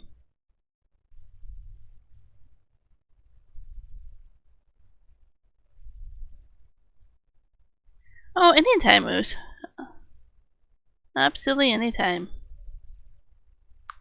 Like I say, that is on. Yep, sounds good. It's on all the time as of right now. Now that I'm going back on the road, I might see if I would leave it on or not. But yeah, if you ever just feel like playing, just look up the map, and if it's on the server, you can feel free to join. I wish there was an easy way to let people know what needs to be done. Like, I set up a Discord for it, but not everybody has Discord. So I'm wondering if maybe if I set up like a Google document spreadsheet thing, maybe I can keep tabs of what needs to be done there. Maybe a little bit easier for people that don't have Discord. Oh, it's raining. Well, thank you for putting everything away. Appreciate it. Really, I appreciate it. I shall not name the person who's been on the last few times, and I have to run around and put everything back and turn off all the tractors.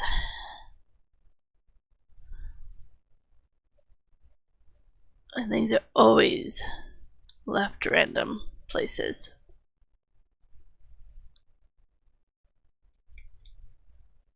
Oh, that tree overboard. Can I buckle these trees in?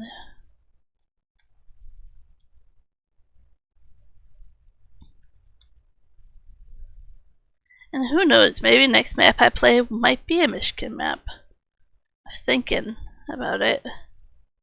I know there's like 2 or 3 variations of that map. I was thinking about it, but I'm like, it doesn't have a lot of forestry, but maybe that's okay.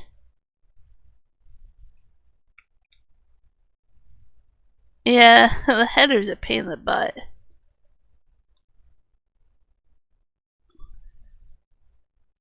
Just kind of thinking of leaving it outside the shed sometime, somewhere. I think the drive-through, like, metal tunnel shed is maybe where I want to put it, but I'm not sure if that's tall enough for the combine to go through there or not. I'll have to take a look. Some of those sheds are not tall enough.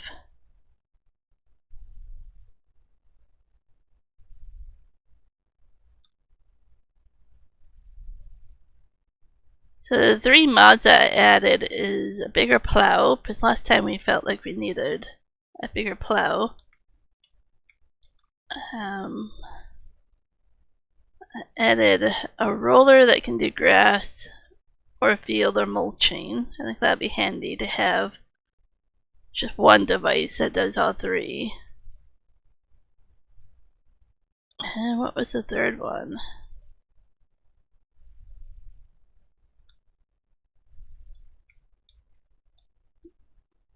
Let's take a look and see if I remember what the 3rd one was. The new plow. Roller.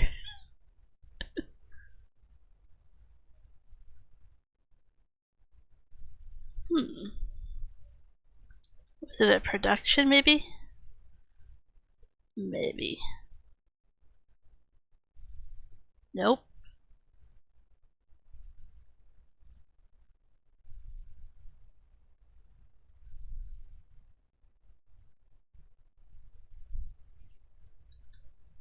Take a look here at my mod folder if it jumps out at me.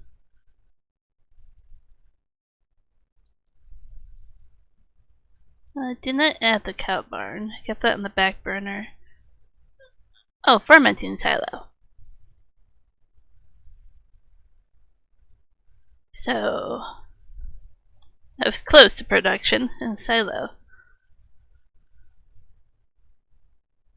So we can do silage. I don't know if I want to do the Canadian one or the American one, or if I'll just do the one without a flag to be happy medium. So instead of doing silage pits, or we can do one or both.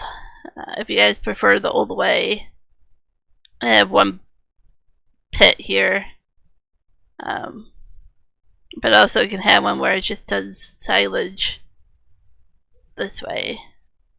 I'm not a big fan of making silage this way, compacting it and covering it, and that can drive me crazy. So that is something I thought about doing. Don't think I have the right composter mod.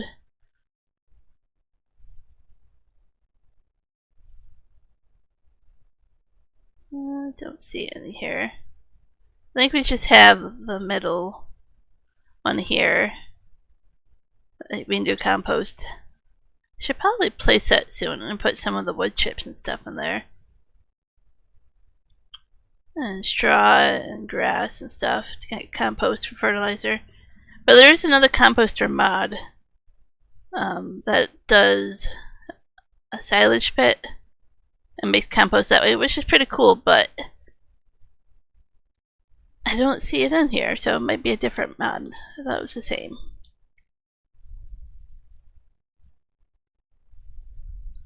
And maybe they'll bring back the rain washing the vehicles if you leave them out.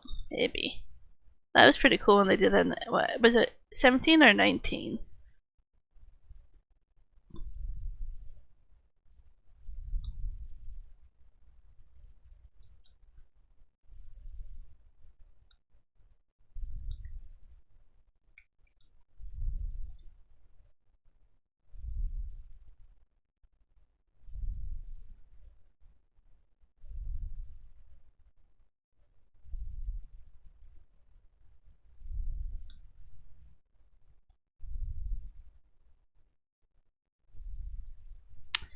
Still no. Still too hot.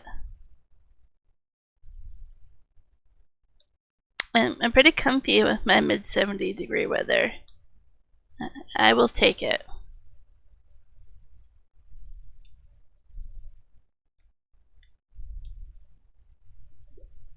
If it keeps us from having crazy forest fires and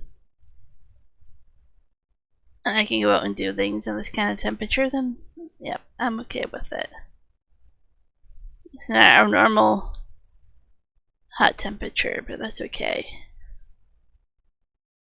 And this is also better for crops, it's better for the salmon. It gets too hot here, it dries out the rivers and stuff, and all the salmon die, right? So it's really important here for us not to get those kind of conditions.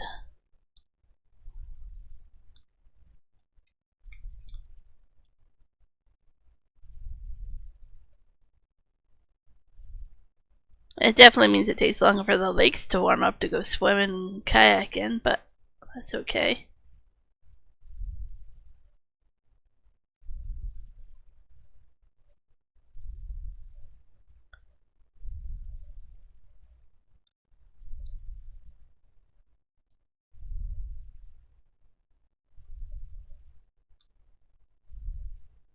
Something I'm trying to prepare myself for this weekend is that there will be mosquitoes where we are going. We don't have to deal with mosquitoes where we live, right? No, not really. So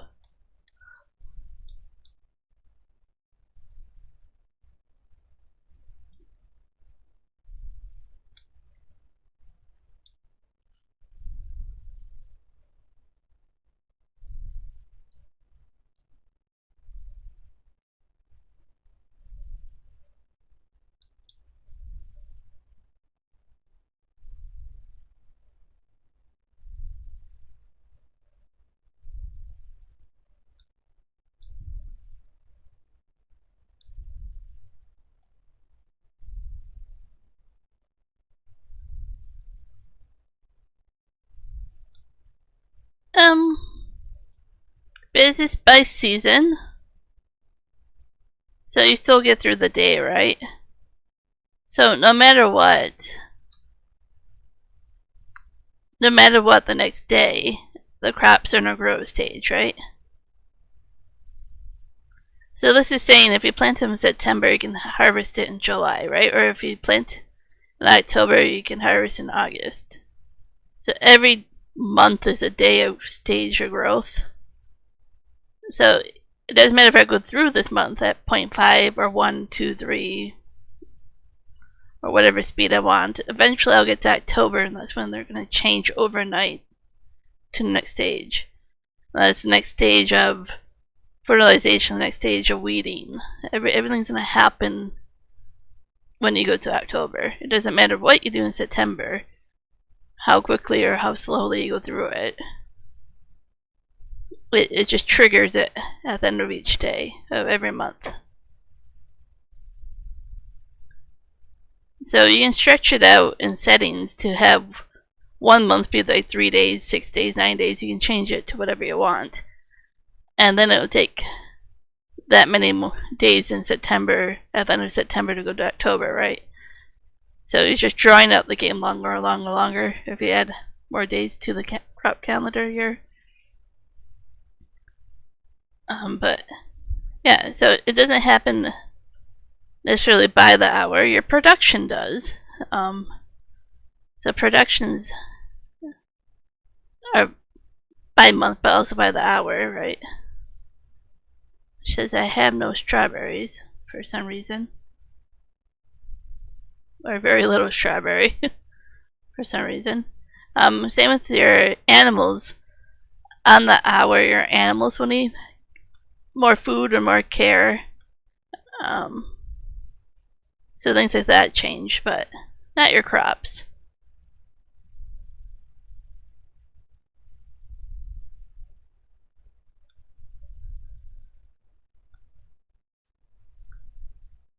So going at 0.5 speed,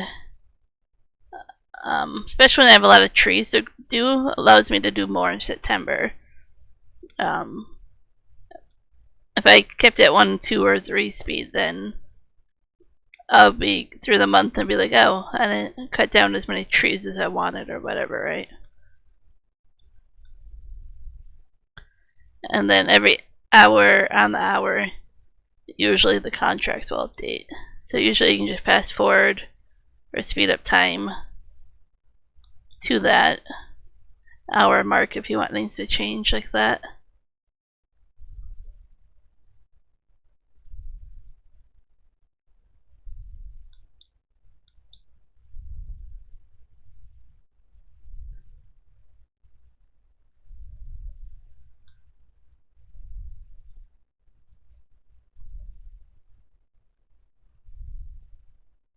These 2 tree stumps are kind of hidden back here.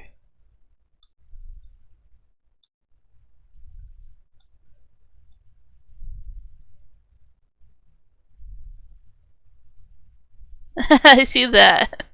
I'm like, object slot limit has changed. I know who's joining.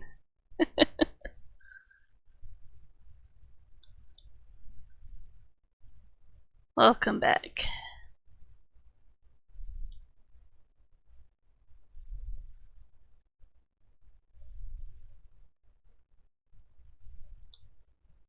That's the first hint it gives me before anybody joins. It'll tell me about the money and stuff. That object slot limit has changed, and then I'm like, oh, that's a heads up that somebody's joining.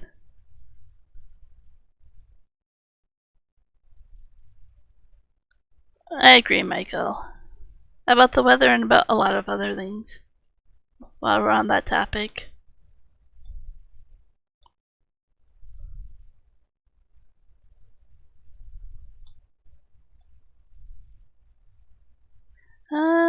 We have herbicide.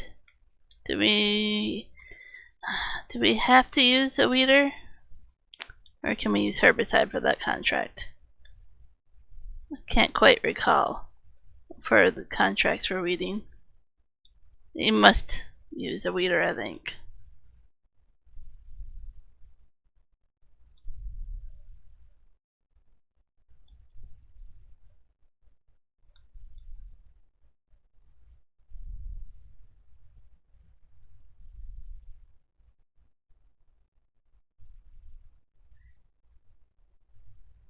Hey, Rubber Band. I'm gonna call you Rubber Band. How's that?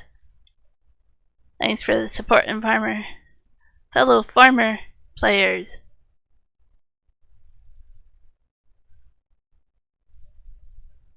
Do you stream Farm Sim as well, or do you just play? And on that topic, you've probably heard about FS25. What's your thoughts on that?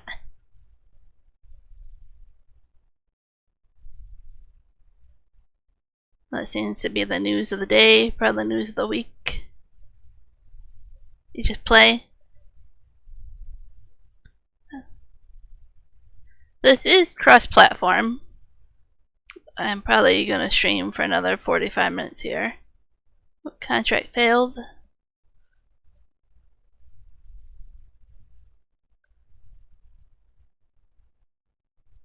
Yeah, Rice Farm. We played a little bit of it on Nova Estancia. I think that's how you say that map. And that was kind of cool. And to have it in base game would be pretty cool.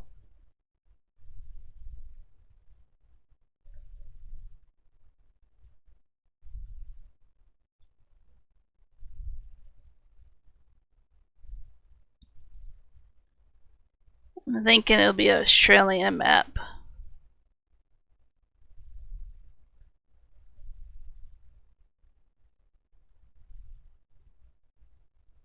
Ah, you didn't borrow the item, so you couldn't do it. Gotcha.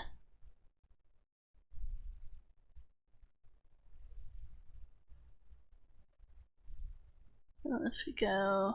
And then it's just potato and potato. Let me fast forward to 8 o'clock and see if more stuff shows up for contracts. Maybe get out of the rain as well.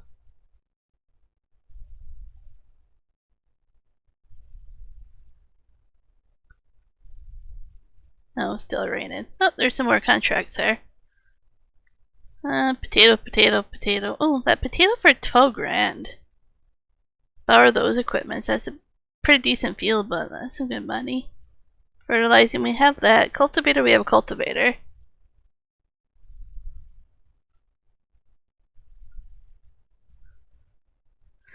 I think those are common questions and concerns, Rubber Band. I used to do my own channel. This channel is the 3Js. We had 3 hosts.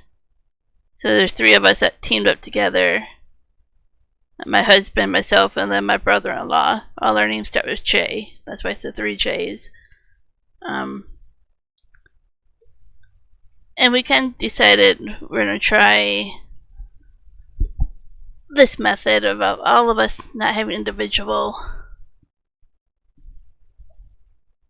Well, we have individual channels still. Like, Juan has a trucking channel that I'm on once in a while and stuff for his real life job, but hang on, my headset's hung up. There we go. But what we realize is it takes time. Like, this channel, I mean, it's taken like 3 years to get where it's at, right? And we're still starting out. It takes time to find people that will watch it. So the best thing you can do is play a game that you love. And just stream. I find if you stream 2 to 3 hours, if you stream less than 2 hours, it seems like YouTube algorithm kind of screws you. You can stream 4 or 5 hours, whatever you want, but at least 2 to 3 hours. Try to pick a schedule, pick a game you love, and just enjoy it. Your energy of what you enjoy and love will come through. Pick some interesting thumbnails or titles that are catchy. Thanks, Moose.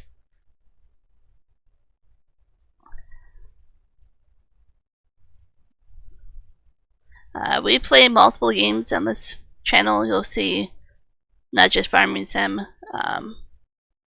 ATS and Farming Sim seem to be the most popular, but we will still play other games because we kind of just said we don't want to sell ourselves short, basically, of being locked into one game. It's fine if you want to do that, but I mean, if you own a big Steam library like all three of us do, then you're going to sell yourself out of being able to enjoy the games you spent all the money into. But the best advice is just to start a channel. Go to other channels. Don't ask for subs or anything like that. But do kind of what you're doing here. Just be like, oh, answering questions about farming, or being knowledgeable, helping people out without saying nudge nudge, come to my channel. And then people will naturally be like clicking on your stuff and be like, hey, I want to check out your channel. What do you have to offer? So start to network.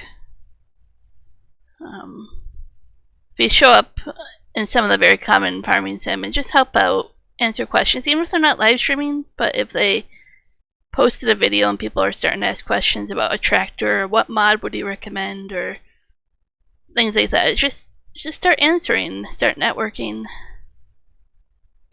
And you realize it takes time, it's a grind. Hey, Sparkle Station, how's it going? Yeah, engage with the community. Find a community. Like we have, I won't mention all of them. I mean, I feel bad for leaving some out, but Fearsome Rhino, Kiram Gaming, there are a few of them that we start to network with that have been like, hey, we'll help you out, we'll give you advice.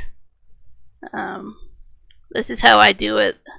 And we start asking questions and start to network.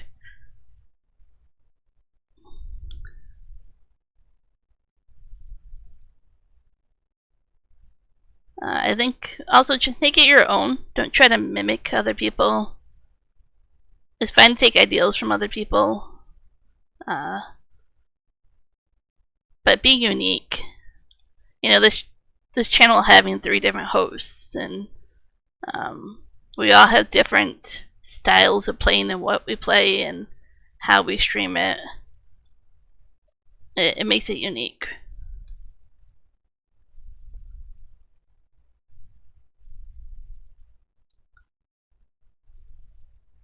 Only so you like to build the farms on maps, like all the buildings and stuff. I absolutely love doing that too. You'll see I get carried away with it. I have some old episodes, I think, from the map called the Old Stream Farm, where I spent so much time on that one. And there was, was it the cow farm? I'm trying to think what the other map was. I get into building it. Even in Sri Lanka, I had a really nice farm set up. I really enjoy setting up farms as well. As for favorite map,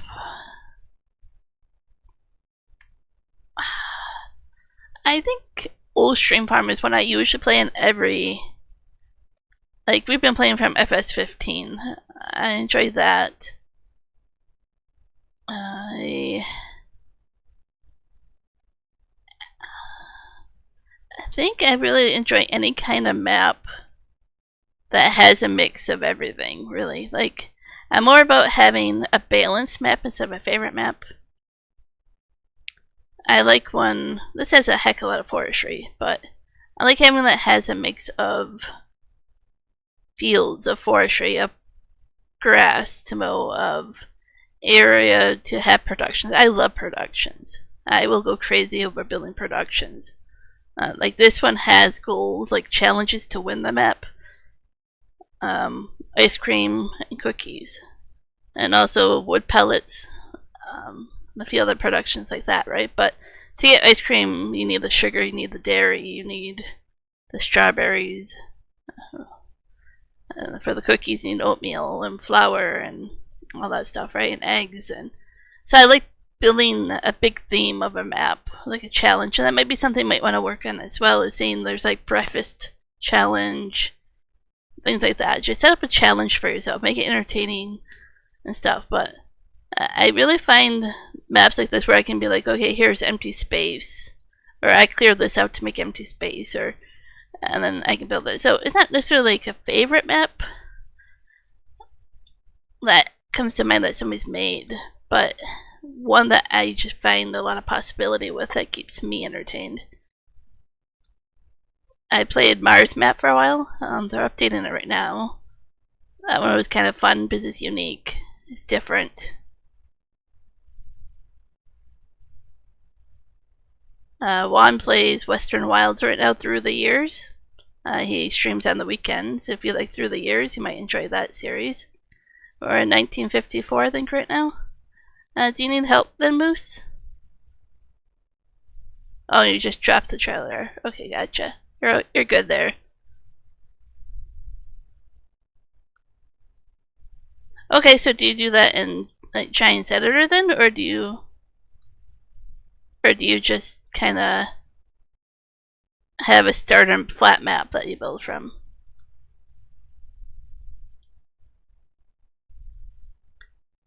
So yeah, we do Through the Years. He also does cross-platform Eldorado. Right now I'm only doing Deerlands here, but once Mars is back up and running, they'll get back up on Mars.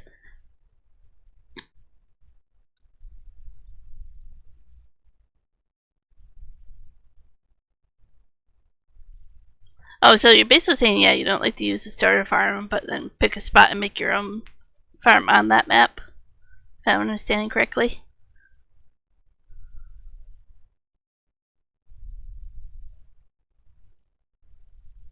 I kind of wish I would have kept,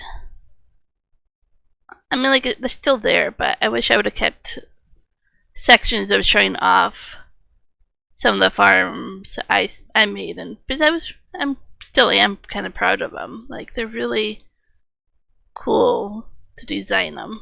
I put a lot of work into them, and I enjoy the end result.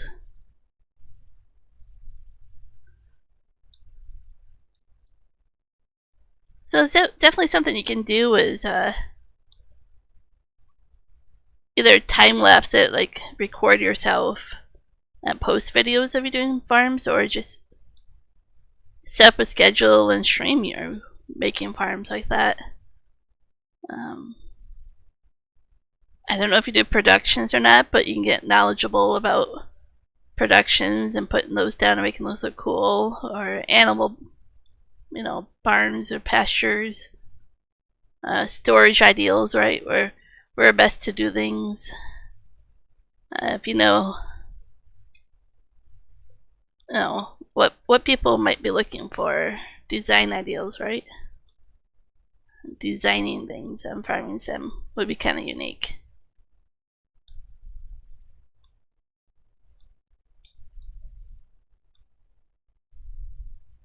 I was watching Gaming Joy. He does some modding. I don't know if you're familiar with them, but he just did a live stream and he was showing us how to edit the XML file to place things more in a straight line or close together or farther apart.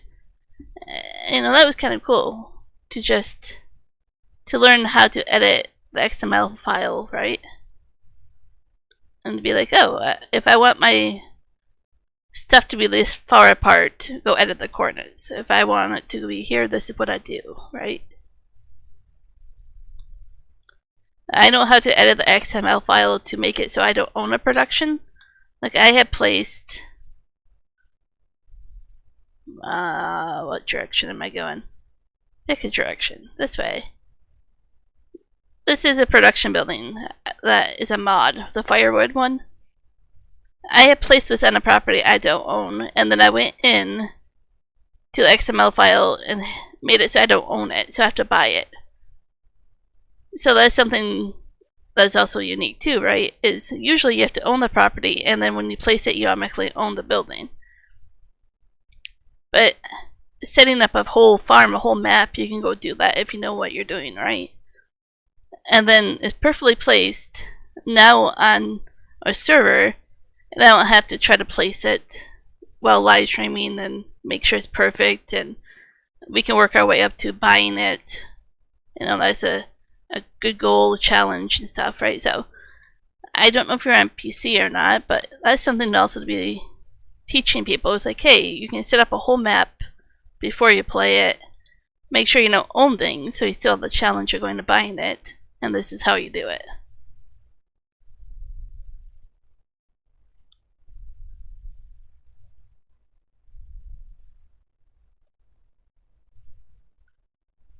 It's definitely, yeah, editing with that, but yeah. I haven't done equipment edits. I did one with a planter. Oh, it might not let me cut this. Tricky bugger. I can't take down these trees on my own property. Okay. Figure that out. I can't buy that property by the road either. I'm in the process of learning how to make my own production mod building. Gaming Joy has been helping me with that. He's a really awesome YouTuber. If you look up his channel, he's really good at modding and teaching about it. Extremely helpful. He's pretty cool.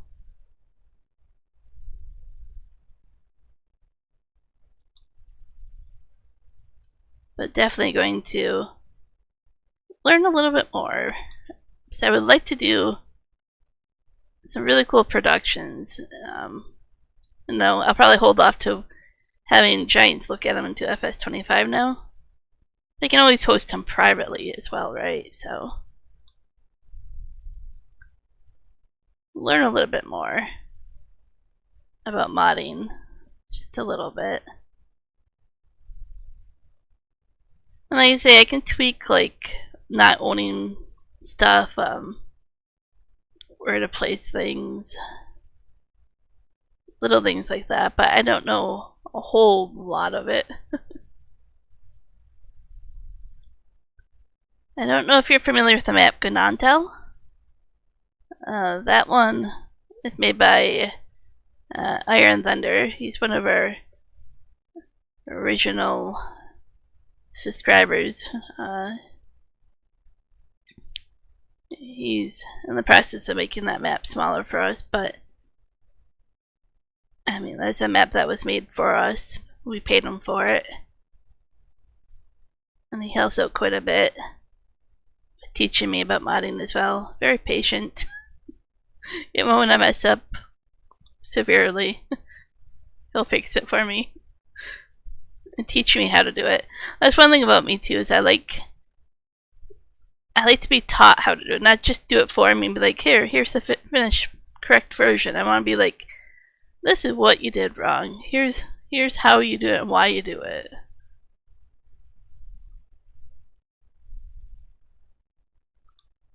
Otherwise, I don't actually ever learn, right?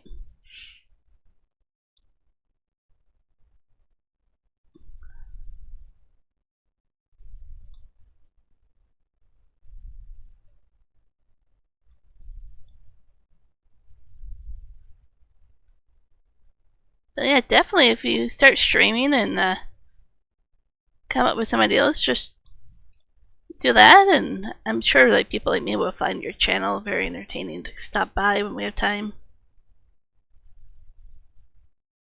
A lot of it is also realizing what day to stream, what time to stream. You know, right now it's summer, so a lot more people are on. Depends on what time zone you're on. Right now, I stream at 3 o'clock my time, Pacific, but it's 6 o'clock Eastern when I start, right? So people are either getting done with work or done with eating dinner or anything in between when I start streaming, and then that carries on until when people start to go drop off to eat over here or go to bed in the East Coast, right? Or you can do a morning stream on the weekend when people have time off work. Like, just kind of have to learn when people are available and when they're more likely to stop by. Certain holidays people stop by, but certain holidays people are too busy.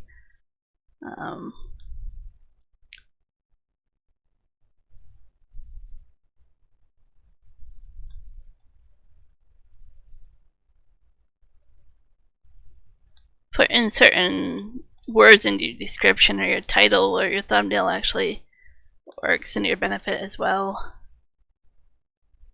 It's quite a bit to learn about YouTube algorithm.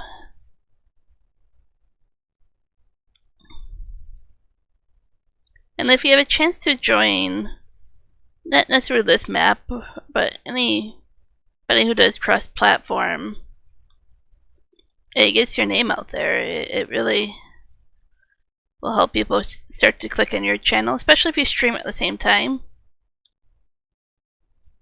So sometimes I'll join like Kieran's stream and he'll stream at the same time, and then I'll have a stream on my channel, right? So yeah, notice that way. I would say like clickbait, but my advice is to make it true clickbait. Don't make it fake. Don't title it something and not show it in your stream.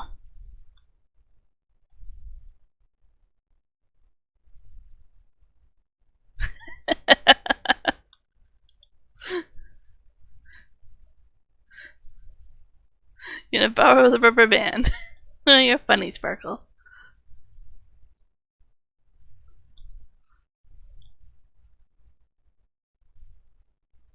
The rubber band actually reminds me of what is it?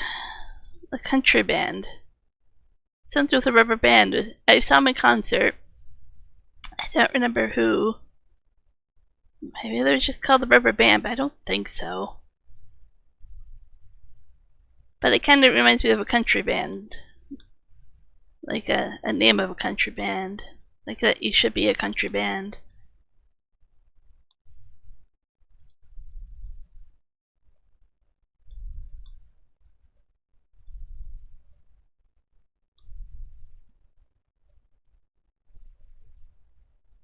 Oh no, tree. You're supposed to fall out of the way.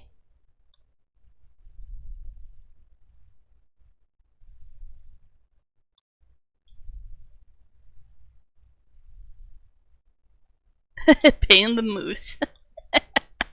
That's funny, moose. I like that. Might have to steal that. Yeah. Potatoes are a pain in the butt, but you took the good equipment, didn't you? Did you do the... I'm assuming you took the big equipment, yeah. That makes a difference.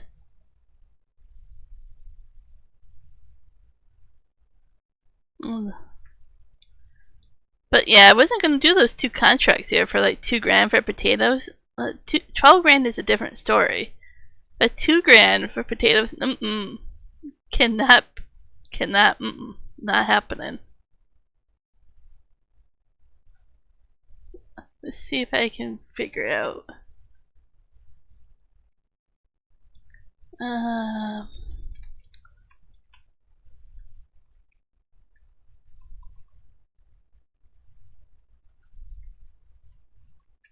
What is Ryan Shroop and the rubber band?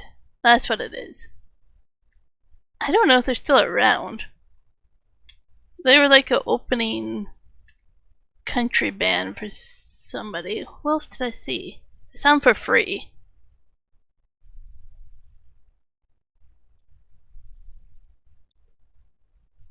Oh, for 90 minutes one. Not sure if I'll be here in 90 minutes one. We'll see if I get hungry. Oh no, not another Texan. Sorry, rubber band. You just met another Texan.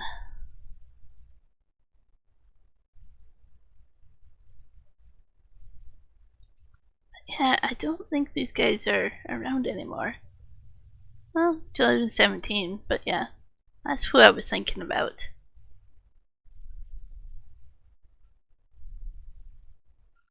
Okay, that one, Coyote. I haven't heard of that one. But I'm not very good with local ones. I know I should be better about it. And I know the Peach Fest really shows them off.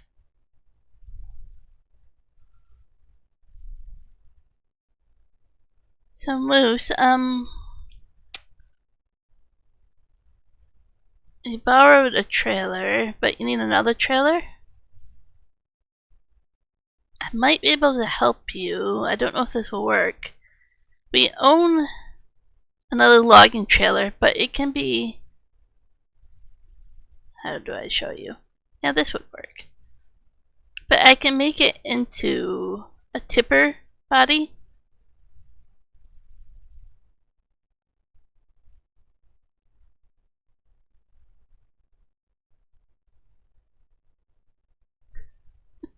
But if that helps you move, I can change... I forgot that I could do it until I looked at it, but the logging trailer that I'm not using, we can configure it to this trailer here.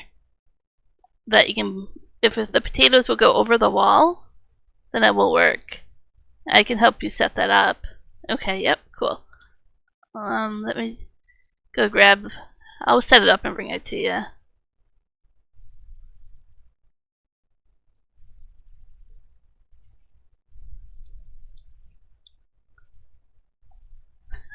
I agree. Let's see how quiet the Texans get. I mean, granted, for Michael, the last time he met a Texan, it didn't go over very well for him in my chat.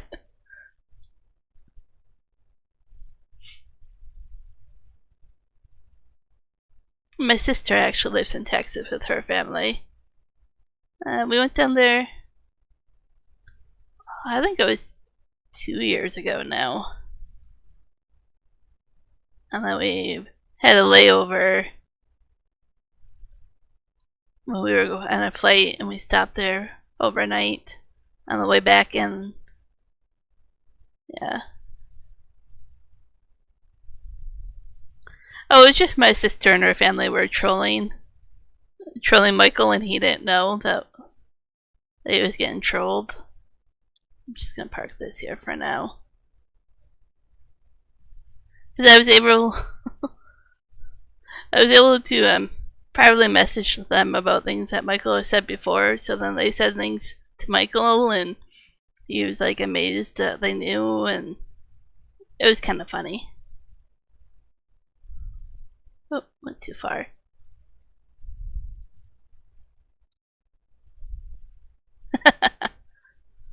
No Texan while driving.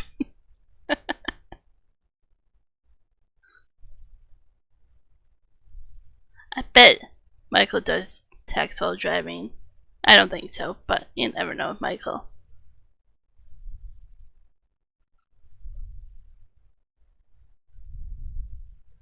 There's the other one. Working at a moose. I'll bring this right to the shop there and configure it for you. I don't know if it can haul it if it gets too full. We'll figure that out. I think our Kloss tractor has a bigger horsepower, so I should hook it up to that.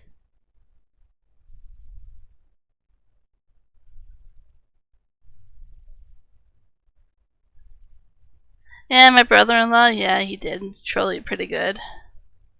And then I got too far, and then I got upset about it, and they haven't been back since.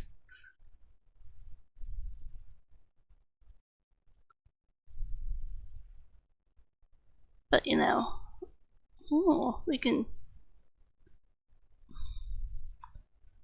So Moose, do you think I can do it with this tension on here, or does that be too tall for the potatoes to get into it?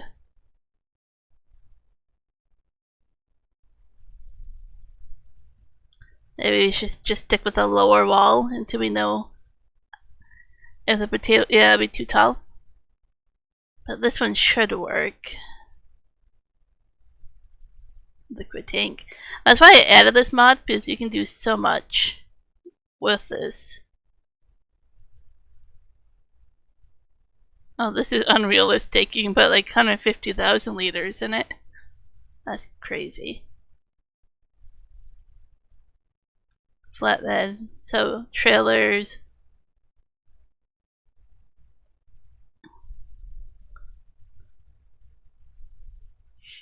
I wish I want to do it on the realistic version, maybe do this. It could make it so you could do more than one, but let's just do that. Flat frame.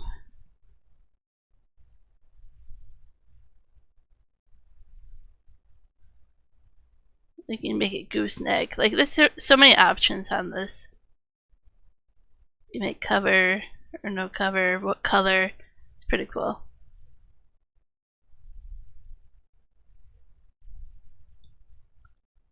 There we go. Oh, start the engine. We'll get there. Or do you want it attached to this one? That's tall enough. Yeah. Anyways, I can leave that with you if you want it attached or not, or...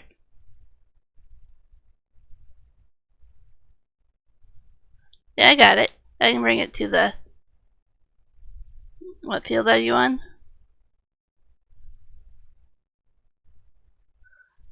26. So you're up that way. So I can bring it up there. What you could do is leave one trailer on one side of the field and one trailer on the other side of the field, and then just whenever one gets full, run one, but then you get all that room.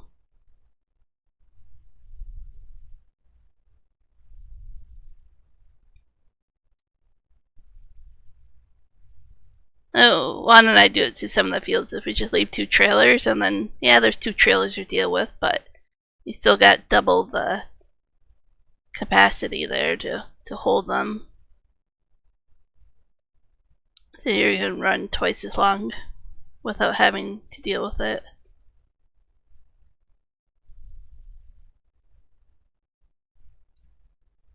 So this holds more, but it is shorter than yours. Good to know.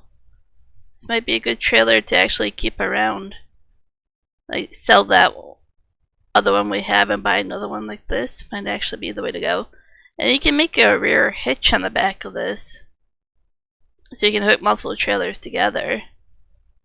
I mean, it's obviously not recommended for backing up, but you can create a train of trailers.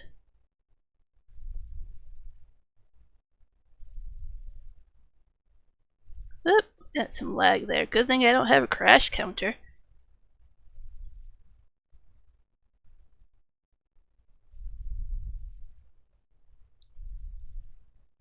Spinnery there. I don't think we'll be using the spinnery. There's no need to for the challenge we're in, but we might get into it eventually. But FS25 will probably be up by then. But I don't have the swear jar. I thought about setting it up, but Juan and I decided that's gonna be quite a bit of money that goes to charity if we both do it. So I'll leave this over here for you. Now you can move it around wherever you want, but that should help you out quite a bit.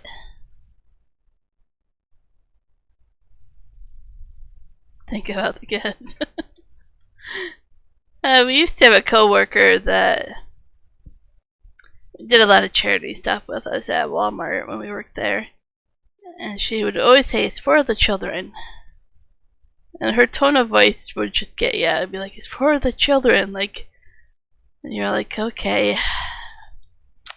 You feel really guilty if you say no to her after that. Like, she just had it down pat where you're like, oh, it's for the kids.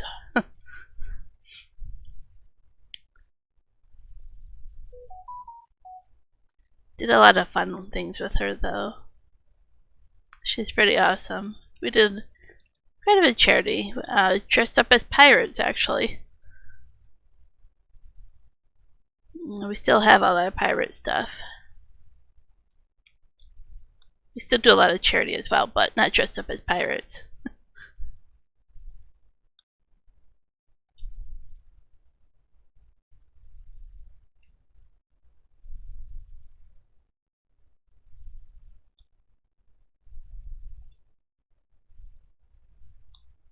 And then we would go do the Walk for Miracles for the Children's Hospital in Vancouver. And we would dress up in Stanley Park as the pirates and walk around Stanley Park. We had so much fun doing that. Until one got punched in the face, in the eye, by a shoplifter. That wasn't so fun.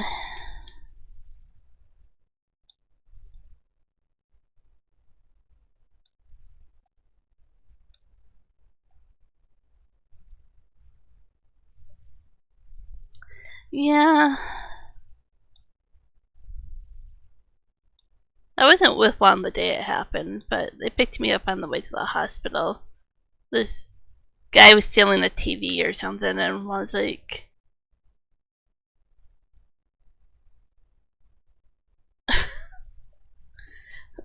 I think Michael was eating soup last few days. But yeah, now you're gonna go to soup. Soup sounds good, but it's too hot for soup. But yeah, the guy punched one in the face when one tried to stop him from shoplifting the TV. He just... Instant reaction from that guy was just to swing around, right? Just slug him. And it connected right underneath his eye.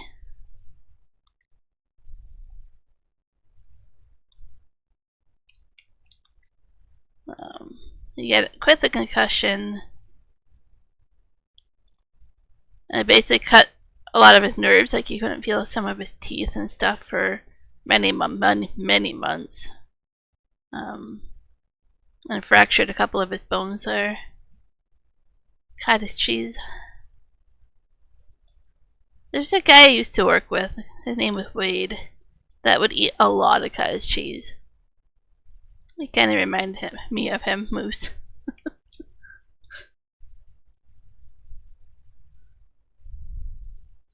The cottage cheese is actually, if you get the, like, one that's not totally high in sodium, it's actually a pretty good source of protein. There's some people that work out that actually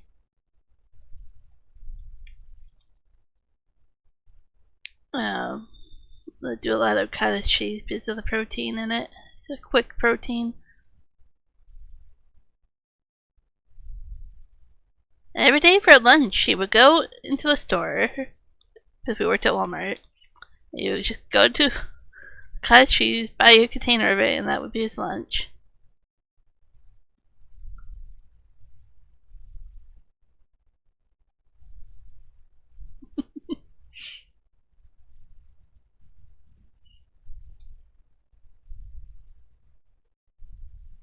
I love moose, so finding moose that is from the same state I'm from, it's just been epic.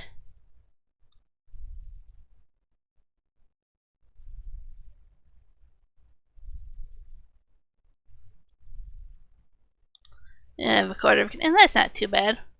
Well, I mean, depends on the size of the container, I should say.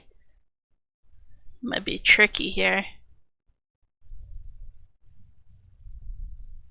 I actually have to measure out my cottage cheese because I have a habit of just, if I eat from the container, which I can because Juan doesn't like cottage cheese.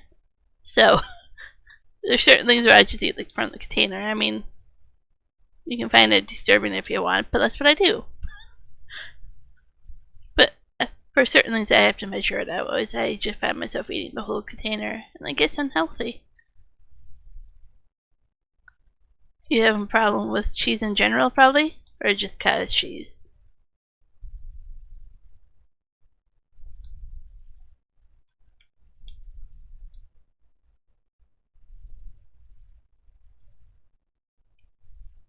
My dad actually, when he first started his first job, made cottage cheese.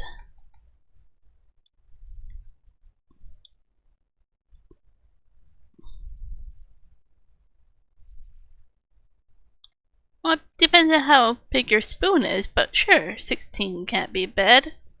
I don't know. I really don't.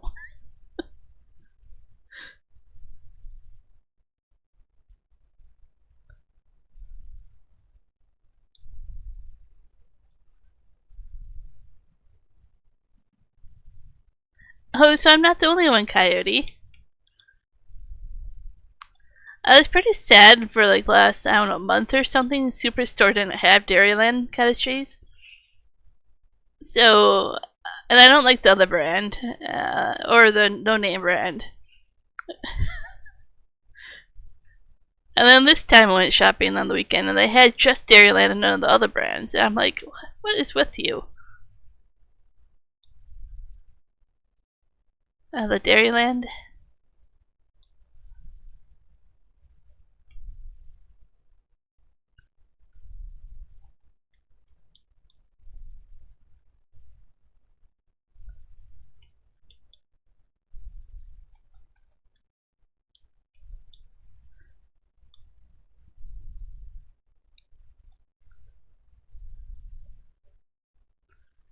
I also do a lot of yogurt, but I grew up eating a lot of yogurt.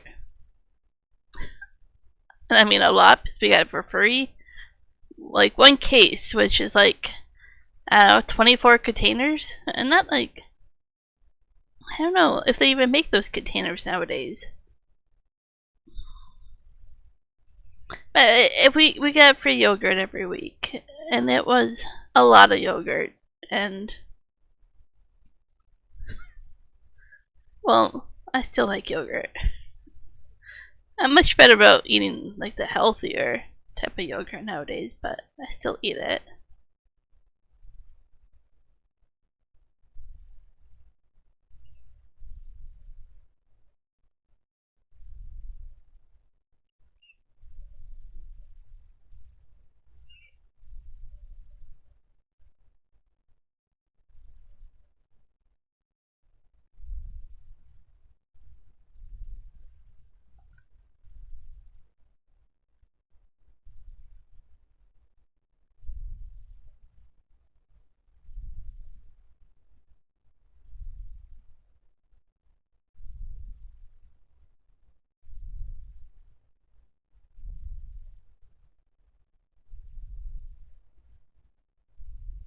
Just doing some texting and driving.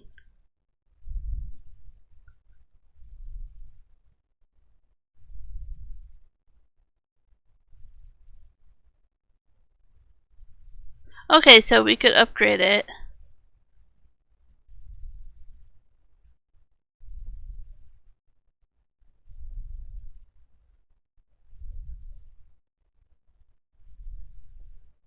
Let me see if I gave you permissions to buy vehicles. Could you customize vehicle if I did it that way? Let's test it out. You could stop by the store if you wanted.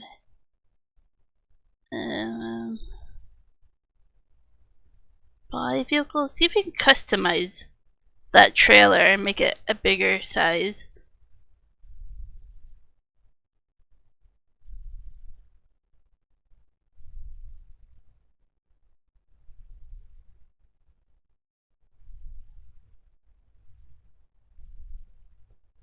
So Coyote says Chapman's Canadian blueberry frozen yogurt. That sounds tasty. I'm kind of hesitant on the blueberry stuff, or raspberry especially. I have some sherbet in my freezer right now. Some strawberry and lemon, I think it is. I don't know, never had it. Hopefully it tastes good.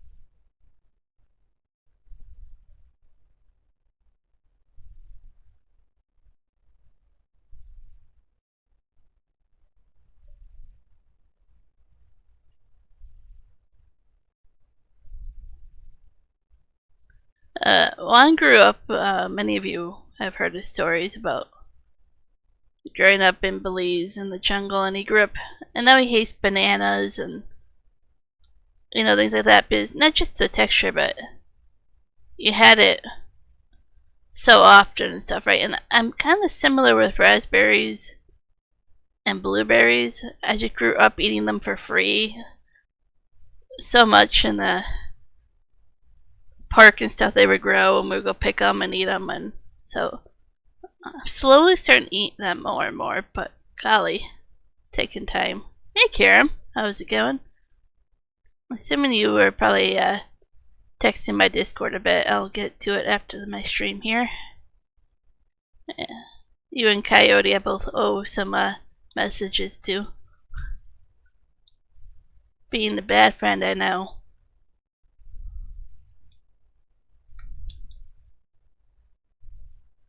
Maybe you were saying your ears were ringing because I was talking about you earlier.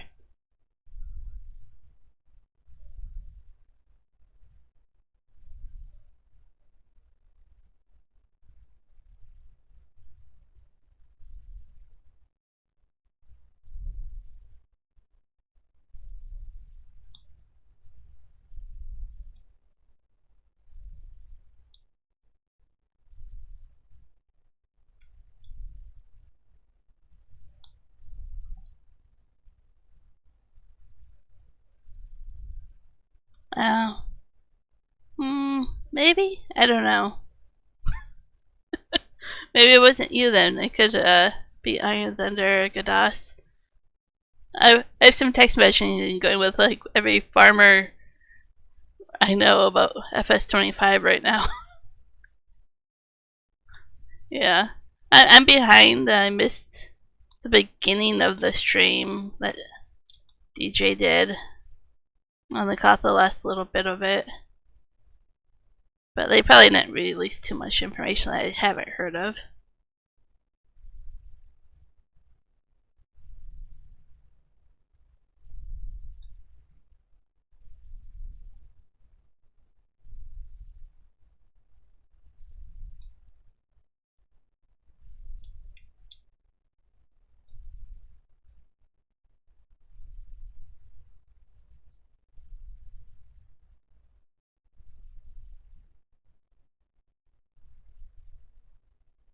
I parked the tree stump right in front of the tree. Or maybe the trees fell behind the tree stump thing.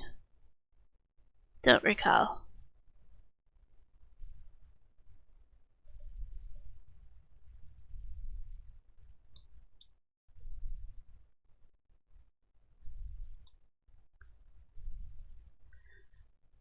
Moose, you mentioned mac and cheese, and now I feel like mac and cheese because I know Karen likes mac and cheese, and now we're back on the subject of food again. Not like we ever left the subject of food, but Sparkle Station had to go get soup because of Michael, so that's fitting. Won't let you sell potatoes unmodified. Huh. That is bizarre. Do you want me to jump over and see if I can figure it out? Oh, see, that sounds good.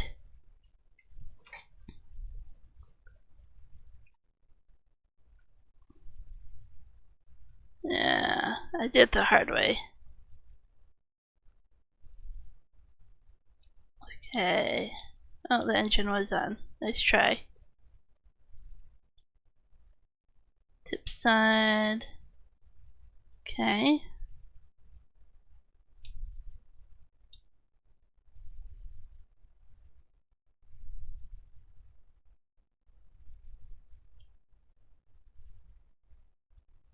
Oh, this is bizarre. Don't have access to the land. Yeah, we figured that out. So, were you able to sell some of them? And this is just what's left, or was this all that you had in there?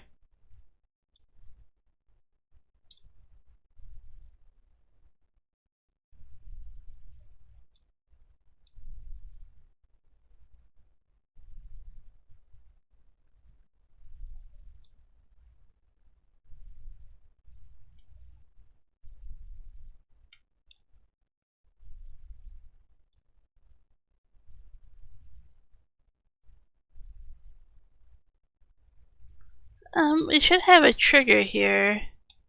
It's a tip side back or tip side back low. And when we drive over it, it should have just given us the pop-up that says start overloading.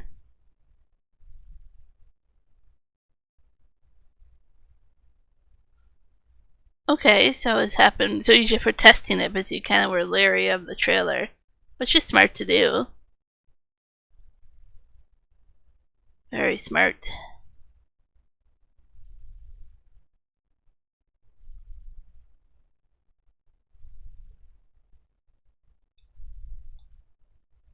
It doesn't have any option. Let's see. I think the easiest solution for just this little bit would be dump it on our grass field right here that we own, and then bucket it over. But I don't get why the modified version would do that. So if we went over here, it should give us the option to unload it. We own this field here. This is our new grass field. And then it says unload here. So that works here, but we don't get that option over the sell point.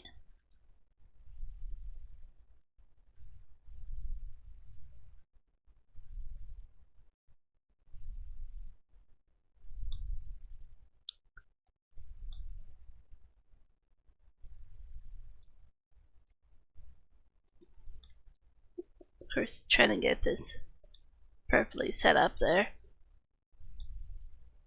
So then we should get an option over here to dump it. No problem.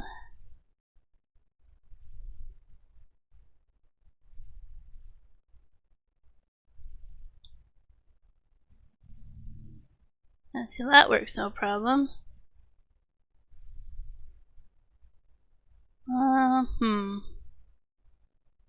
I'm just going to attach this again or whatever, and then I'll jump out and then try to think of a solution.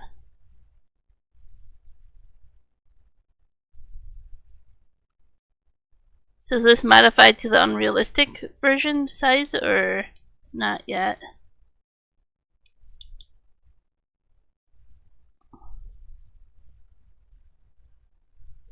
This should take anything and everything.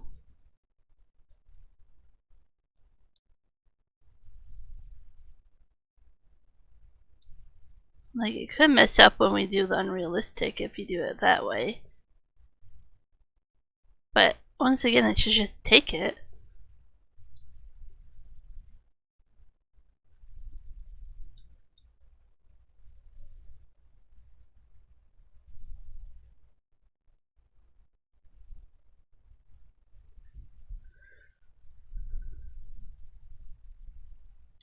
Trying to think of a solution.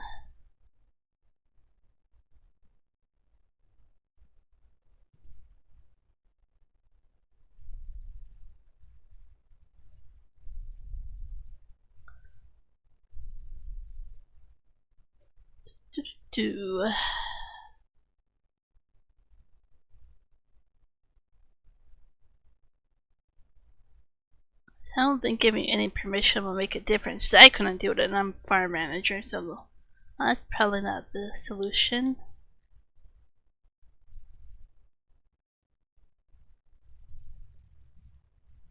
I was hoping that trailer would work because all the other ones are pretty expensive. And for potatoes, you almost want to go with where is it? Oh, maybe we don't have the option. Take like one of these, but that doesn't hold much. That one doesn't hold much. Need a lower trailer.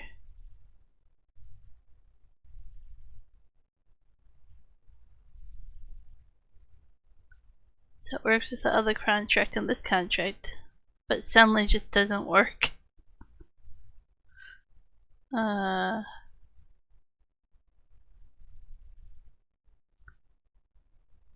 What tractor? Is that a lease tractor? Like, does it have a lot of horsepower?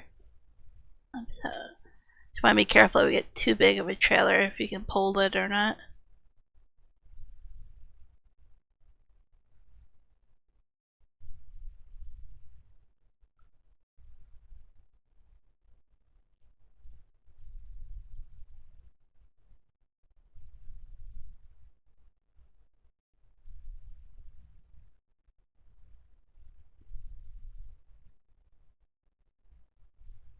I could lease something, but I also have to think about how much it costs to lease it. We can do this one that does 40,000. There's one. There's 47,000. If you think that will work, we could probably do that.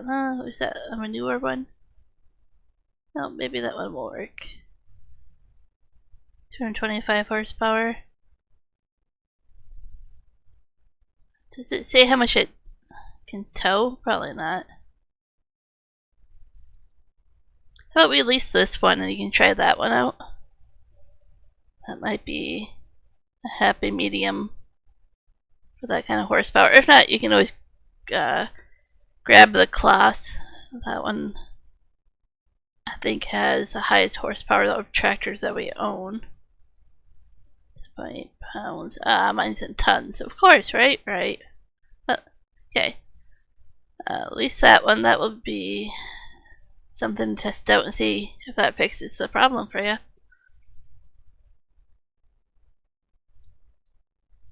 So for that trailer, if you want to just drop it off and park it in the main farm. Let's see. I'd have to clean this all up. I'll see if I can move that cultivator and just pull through there.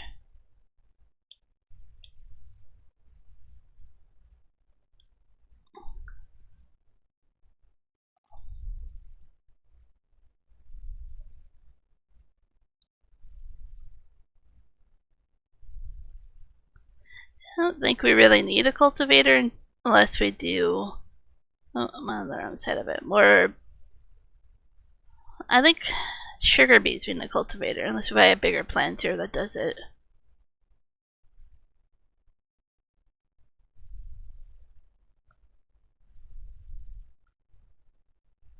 But it's the oat, barley, canola, all that stuff. We don't need it with our new seeder.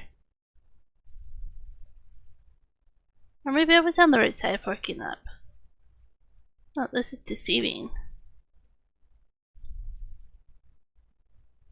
This came with the map. I don't know how much we'll use it. Let's just park it over here for now.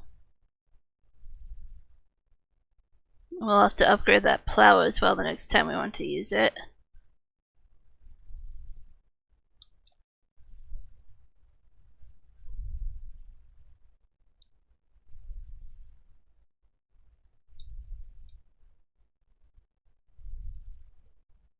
Oh, I think our class is on the cedar over there. Yeah, I can see it in the corner there.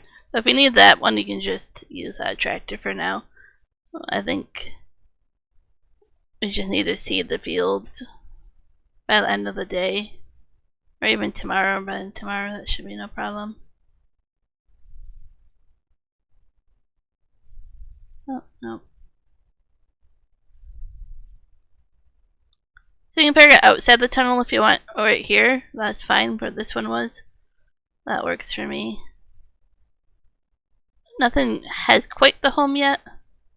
I mean, certainly it's kind of have a home, but not really. Have to organize it a little bit more. Oh yeah, I feel sorry for you, Michael.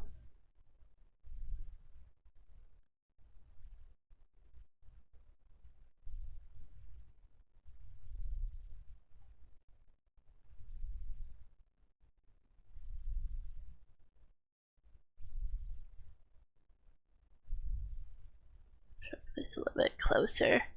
The trailer is fine if it's outside.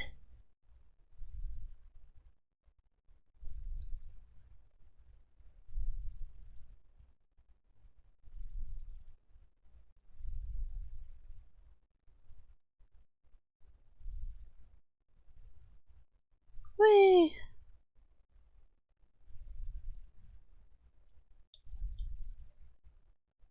Yeah. I don't get why that trailer doesn't work, but we'll figure it out. Okay. I know I said I was going to get off 15 minutes ago, but I'll do another 15 minutes.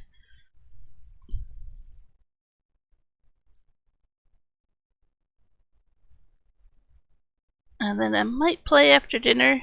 Like I say, this is still going to be up and running, even when I'm not streaming.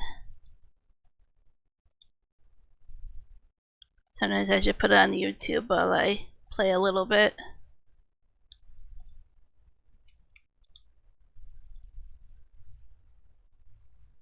I'm still unsure if I'll stream tomorrow. Yeah, sure, yep. Like I say, even if I'm not on, feel free to play. If you have questions, we can figure out a way to communicate and ask questions.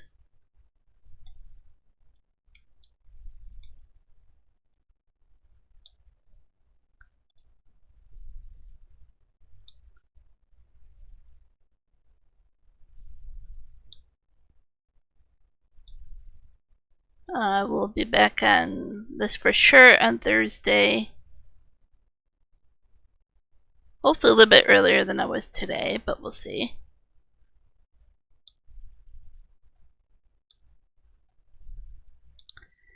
Friday depends if Juan is home in time or not.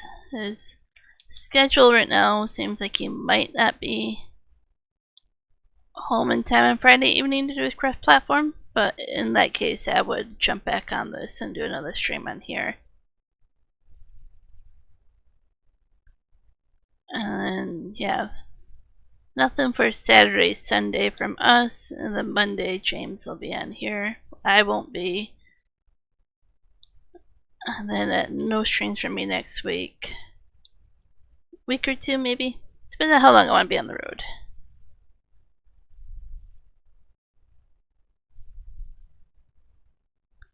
Juan and I are talking, we haven't figured it out quite yet, but when we reach the second stage of monetization, I might alternate every other week at home. We'll see how that goes. It might get messed up certain weeks that he gets a longer run. I want to go with him, and then I won't be streaming that week, but we're talking and debating kind of future plans of scheduling and trying to figure out, now that we're going to get monetized, what we want to do. So it's too bad that, you know, we just can't game while on the road. Our friend Jeff that is in here once in a while used to have a Starlink on his truck, on the semi truck. He drives semi, but the dish part of it somehow broke or shattered, or I forget, and he basically has to buy a whole new unit. It was really expensive, so we thought about Starlink that way, but truck is kind of bouncy and goes places it shouldn't, and if we're just gonna break something less expensive, is it really worth it?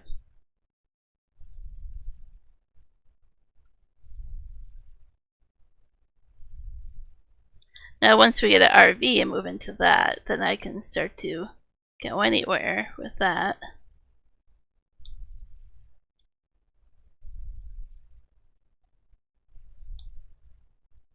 Okay, you stubborn. There we go. Like, that tree stump just doesn't want to come off.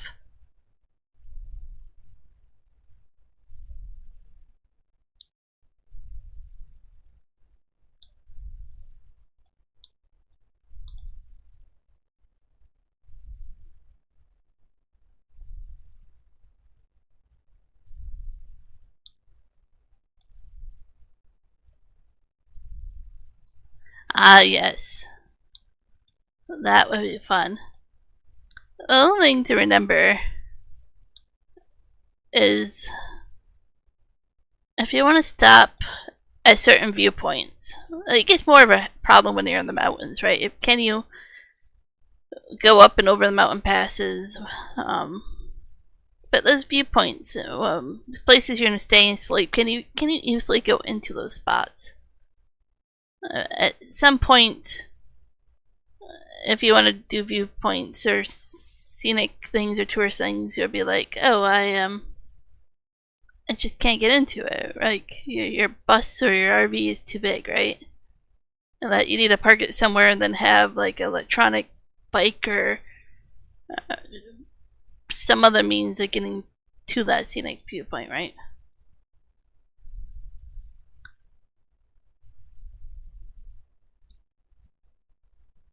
It can even become a problem with certain parking lots to even get food, right? So, just things to think about.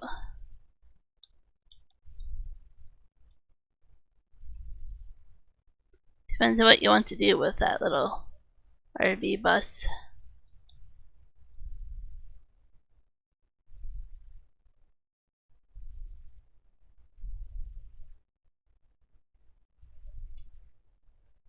We're personally getting an RV that is kind of like a B class. So like the ones that you normally see on the road that you can rent, like American Dream or whatever those ones are. So that's the size we're kind of looking for, give or take, maybe a little bit bigger, but not much bigger. People are thinking about that. Oh, darn you, tree. Thank you for falling off again. We also have thought about having the engine, like everything together to drive it. The cost of fixing that versus having one that you just tow behind and then you can replace the truck you're towing with, right? The cost of that, or like my parents have a tow behind RV and they struggle, right? Like you get older, you know, your joints hurt, trying to level out a trailer, trying to empty the tank, trying to detach it, back up a road, anything, right? Like, is that easier than just having one RV together that you drive all put together, right? Like,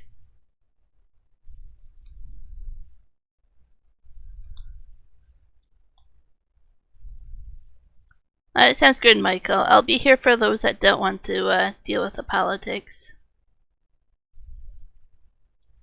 For those that want to have a happy place to retreat to, I'll be here for you, Americans.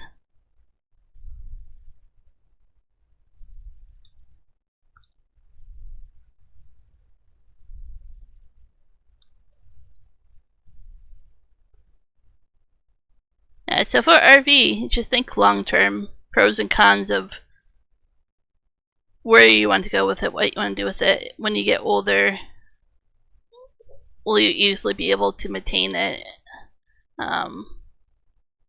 Things like that.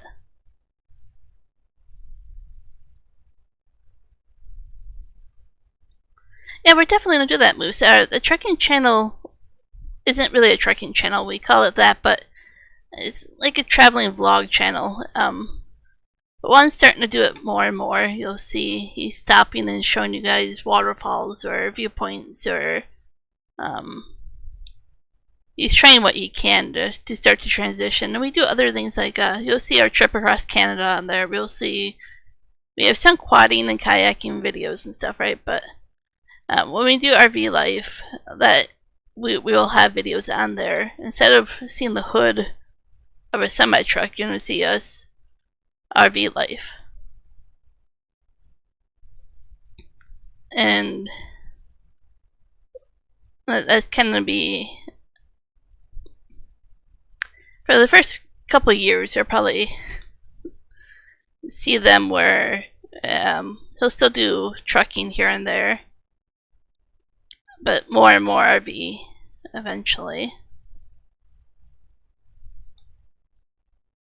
We see a lot of moose. Well, it's a hit and miss, but usually they're not on camera. Usually they're right beside you, like off in a field where you know you're looking to the right or the left, and they're not right where a camera can be, right?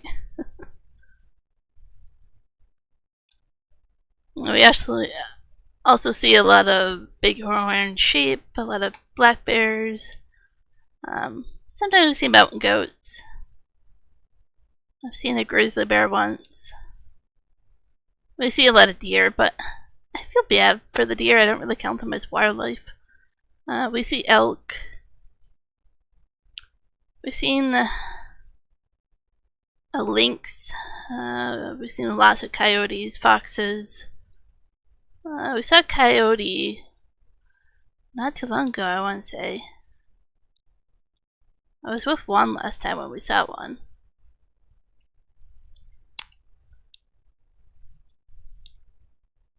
Once saw a mountain lion once. I just saw the end tail of it as it ran across the road. One saw it a little bit more than I did. I've seen a beaver just walk down the side of the highway with a log, like a short branch, like maybe a foot long or two. That was kind of funny. Just a random beaver on a Canadian highway. That was fitting.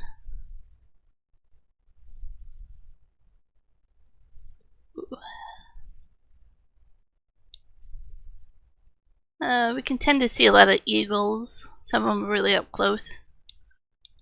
What else do we see?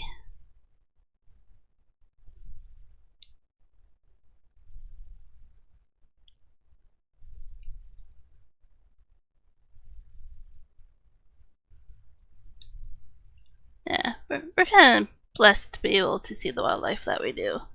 Oh, messed up the tree.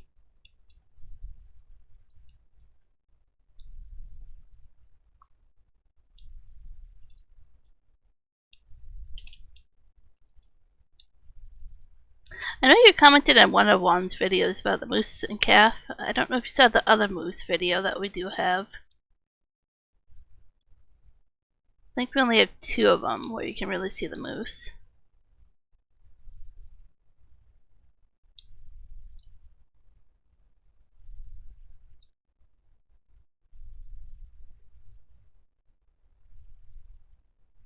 Uh-oh.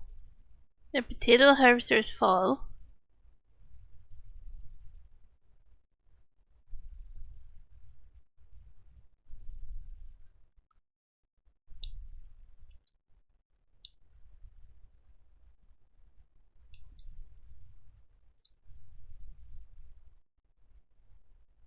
Sounds good. I'll probably call it a stream right around the same time. Thanks again for joining and, showing up and chat. It's fun to have conversations.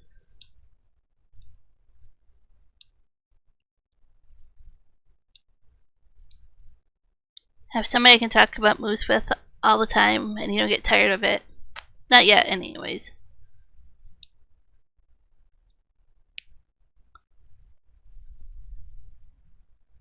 There might be a day.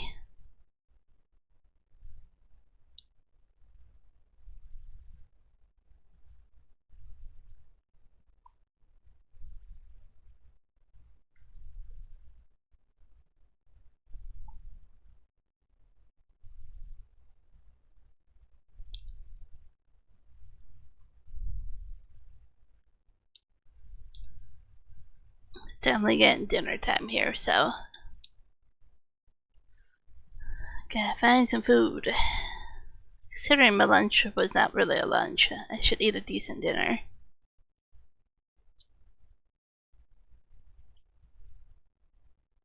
Well, probably too many trees on that trailer. Let's go take care of this.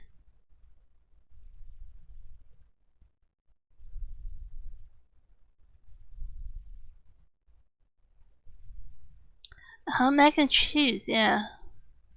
I do have some mac and cheese, I think. Just the box version, which is not exciting, but I keep as a backup. Not the craft stuff though, like the Annie stuff. It tastes a little bit better.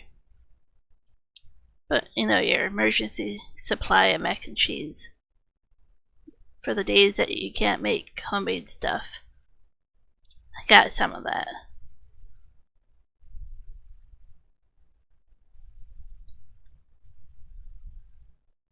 So I don't think I have other ingredients to make homemade, especially this time of day. You like mac and cheese, Michael? I was kind of surprised. But it's not like frosting, so I guess that explains why you like it.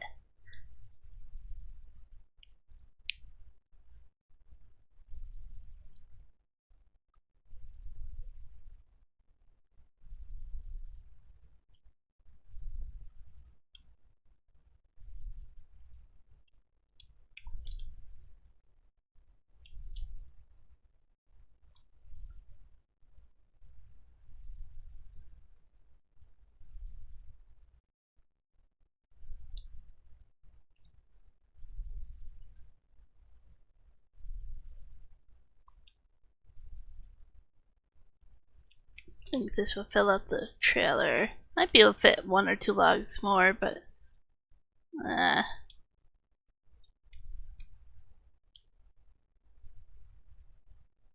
why not? What else can I put on there?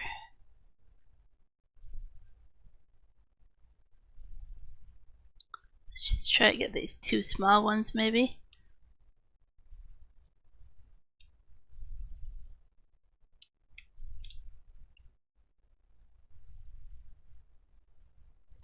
Yeah, I did. I assumed you didn't like it. And maybe that's partly because I know Juan doesn't like it. So he says he would probably like the homemade stuff if I would make it for him. But I don't think he would.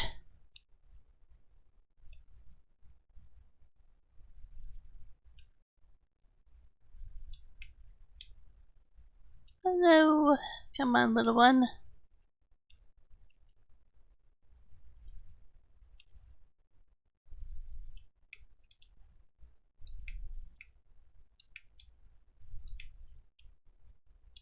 You can't get the small one. Maybe it's small enough I can pick it up by hand.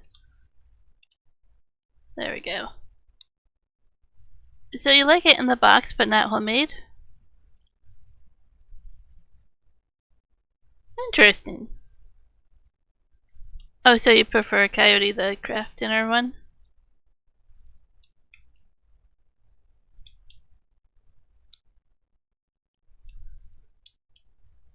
I think there's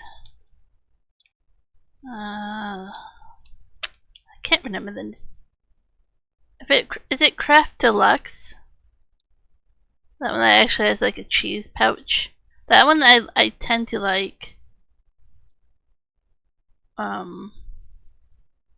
If I had to pick like a box version, and then after that would probably be Annie's, and then after that would probably be Craft Dinner. Get music going. I wish I could have music going, like actual cool music.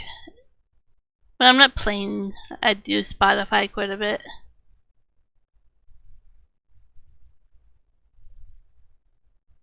Awesome. Thank you, Moose. I really appreciate it. It's been a lot of fun.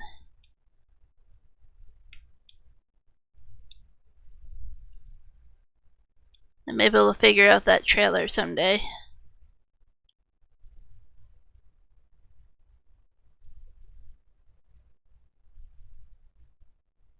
Oh, so just the original for you, Coyote.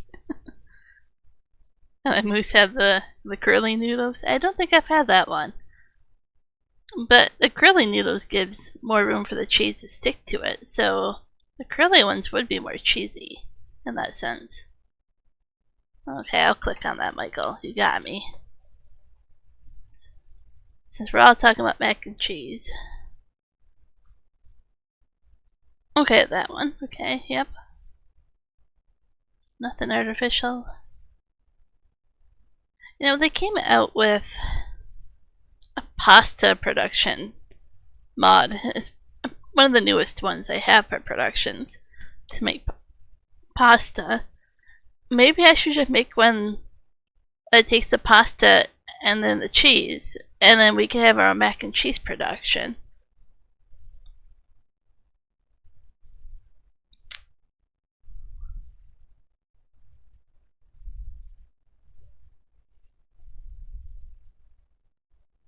See, there's some hope for us yet, right?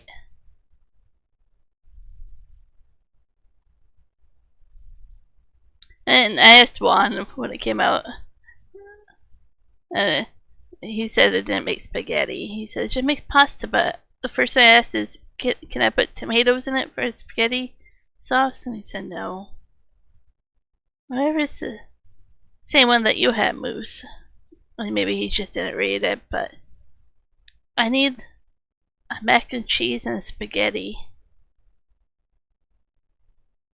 And then we could probably mimic like chicken Alfredo with like eggs. You can't put the chicken in, but put milk and butter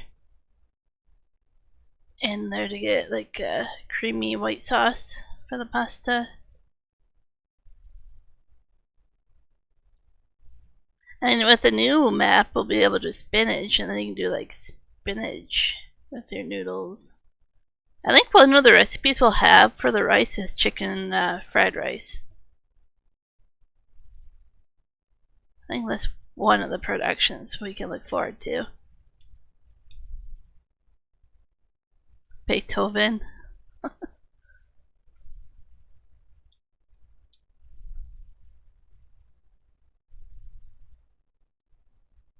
Last month. Yeah, like $30 is mac and cheese. Betting there was like a sale. Michael, like I don't know if you guys do Costco or Sam's Club or something. There probably was a sale there for like a 30-pack or something.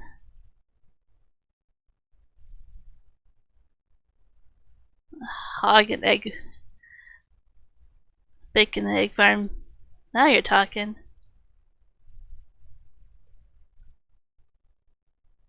I haven't had Costco pizza. From the food court?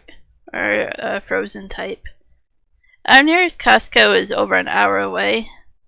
And it turns into like an all-day adventure to go up there, get all the stuff, stand in line, and then come back home. It is quite the thing. Food court.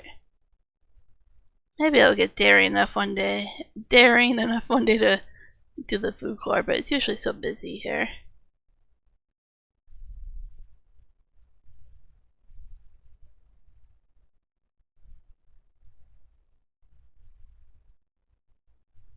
I go because I take a lot of allergy medicine. I'm allergic to everything. Everybody would tell you that. I'm kind of allergic to myself in a way, but the allergy medicine there, for how much I have to take, it's worth the membership and the gas for me to go at least once. If I go more than once, which we do, we go, I don't know, maybe 4 or 6 times a year or whatever. But I stock up on my allergy medication from Costco, and it pays for the membership and the fuel compared to what I would pay over the counter at another grocery store here for the same amount of how many I have to take a day.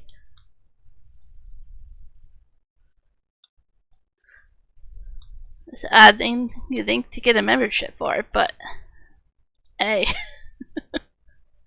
it works. Though I did find out that I'm allergic to the Costco conditioner. That was not a fun experience.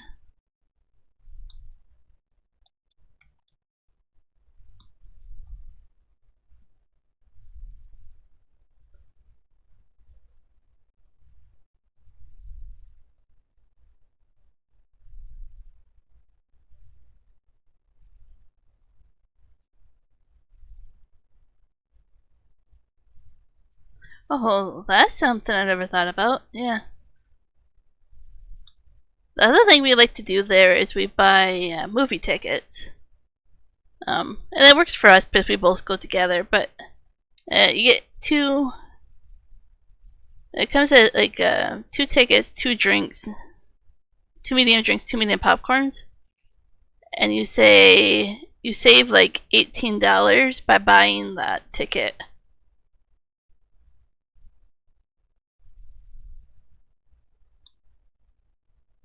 So you just redeem, like you'll buy it at the till, and then they'll give you these like vouchers that you scratch off the numbers and you redeem them at the cinema when you go to the movies.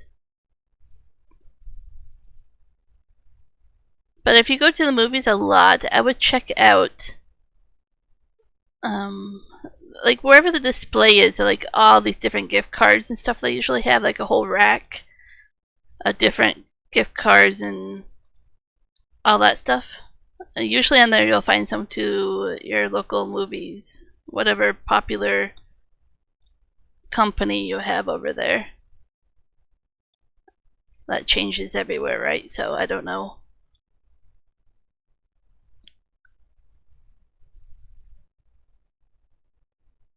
But like the one, like I say, that where we do it is 2 of everything, right? So it really doesn't make sense if I just go by myself to use it.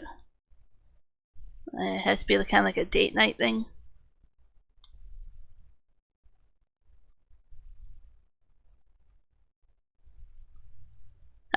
Sounds good. Yeah, I'm actually gonna get off. I said I was gonna get off at 6:30 to go get food, but thanks, Moose. I really appreciate it. If you do play tomorrow, if I'm not around, feel free, if you have questions, to leave a comment on a stream or something, and hopefully I get it in time. I'll have to figure out how to communicate better. I'm glad you have fun. That's what I like to make my server. Have fun. Be respectful about where you put stuff and what you do, but have fun.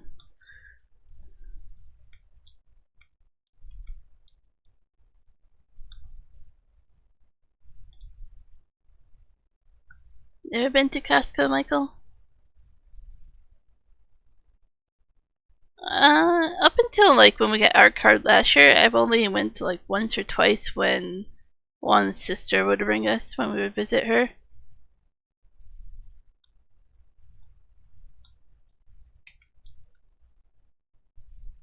And that was kind of during the time of COVID.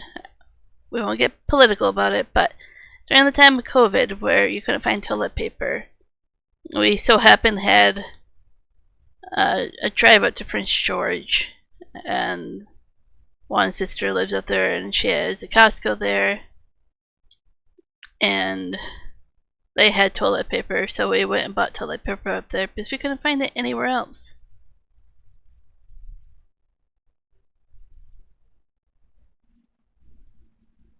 I disagree, Kyrie, only because I take so many allergy pills, and it does pay to go to Costco for them.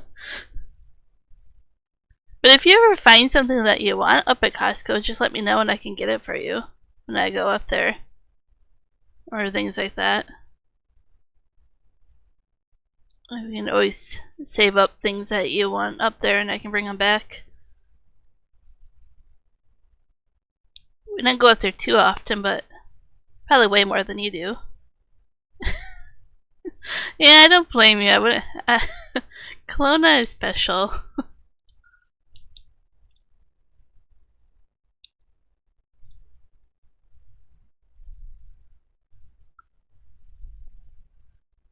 But it really is a lot of people that moved from the lower mainland, right? So they moved there and now they all drive like crazy because they're from the lower mainland where they drive like crazy. No offense, Kiram.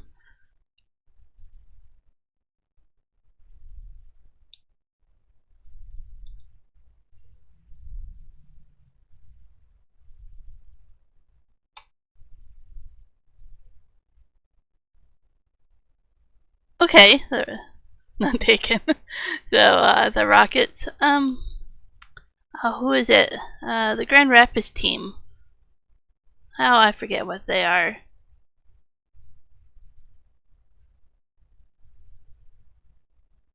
Oh, the Kelowna Rockets. Okay, so you're familiar with them. The Penticton V's, are they in your game? Our local city hockey team, the V's, are really good. Like, really, really good.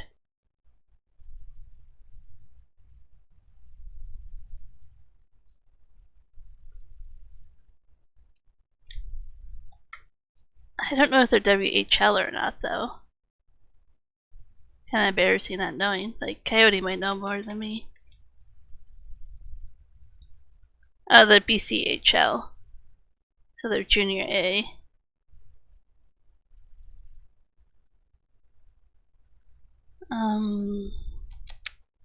What is...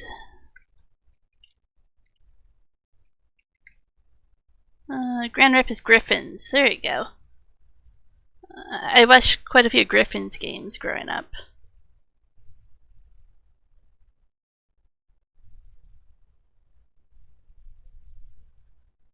The Penticton Bees. BCHL. Junior A hockey team.